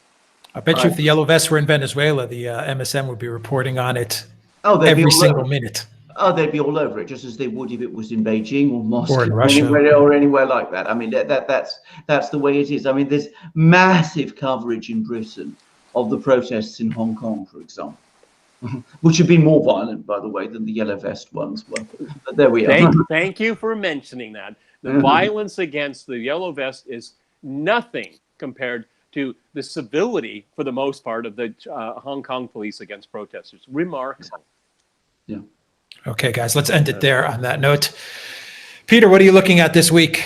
We had a busy last week. I know, what are you looking at this week? Well, I was taking notes, okay, from Alexander McCurris, because I'm doing PM Bojo tomorrow on Crosstalk, okay? Bojo. I can't believe he's prime minister. No, I think a lot of people are struggling with that idea here in Britain. But there we are. I obviously have to follow this. This is incredibly important news. I think we need to keep an eye on what's going on in Ukraine too, because clearly there's a process of change underway there. And of course, I will want to see what the consequences of Mr. Mueller's mumbled testimony to the Congress will be, whether there'll be any follow-on. I think the situation in the US, by the way, is becoming more and more extraordinary. And I think I heard, just as Peter was taking notes about me on Bojo, I was taking notes on him and what he was saying about the squad, because again, I find these people very difficult to get my head round and to take them seriously and to understand why they're being taken seriously. And I'm sure Peter has read this extraordinary article on the American Conservative about how Pelosi is now becoming the object of a liberal wrath because she is not standing full square behind the squad, which seems to me bizarre, actually. Oh, thank you. Thank you. but I can't wait to see the Pelosi's of the world fall, and maybe take Schumer with you, okay? I mean, the squad is, in Fox News has given them so much oxygen. I mean, it's amazing. But I've said, be careful who you give oxygen to. Remember how Trump came to power? The media elected him because they hated him. Well, indeed. Well, indeed. So as I said, I'm going to be interested to see how that plays out. But that, I think, is a long burn. I think that's a long-running story. So there's a lot to keep in touch with. But obviously, Bojo, as we call him in Britain, Boris Johnson, he is the name to conjure with now. Okay, I have a couple of video things that we could talk about. Deutsche Bank, Tilburg case, and Salvini. I made notes of it. So these are topics that people were asking in the chat. We didn't get to it, but these are good video topics. Deutsche Bank, I think, is really, really important. Yes. And not many people are covering it. No. And the Tilburg case, we did one video on. We're in touch with them, and we can certainly say more. And that, of course, is going to be very interesting. And Salvini. And Salvini. Salvini is the most interesting politician in Europe at the moment. All right, great. We'll end it there. I think Peter's. I got to get to work. Peter's video's gone. All right, Peter, take care. Take care. Everybody else on the chat, have a good day. Have a good evening. Have a good morning wherever you are. Peter Lavelle, host of RT's Crosstalk in Moscow. Thank you very much. Alexander Mercurs, the Oracle of London, currently in beautiful Athens, Greece. Thank you very much, Alexander. Wherever you are in the world, have a great rest of the week and have a good weekend. Take care, everybody.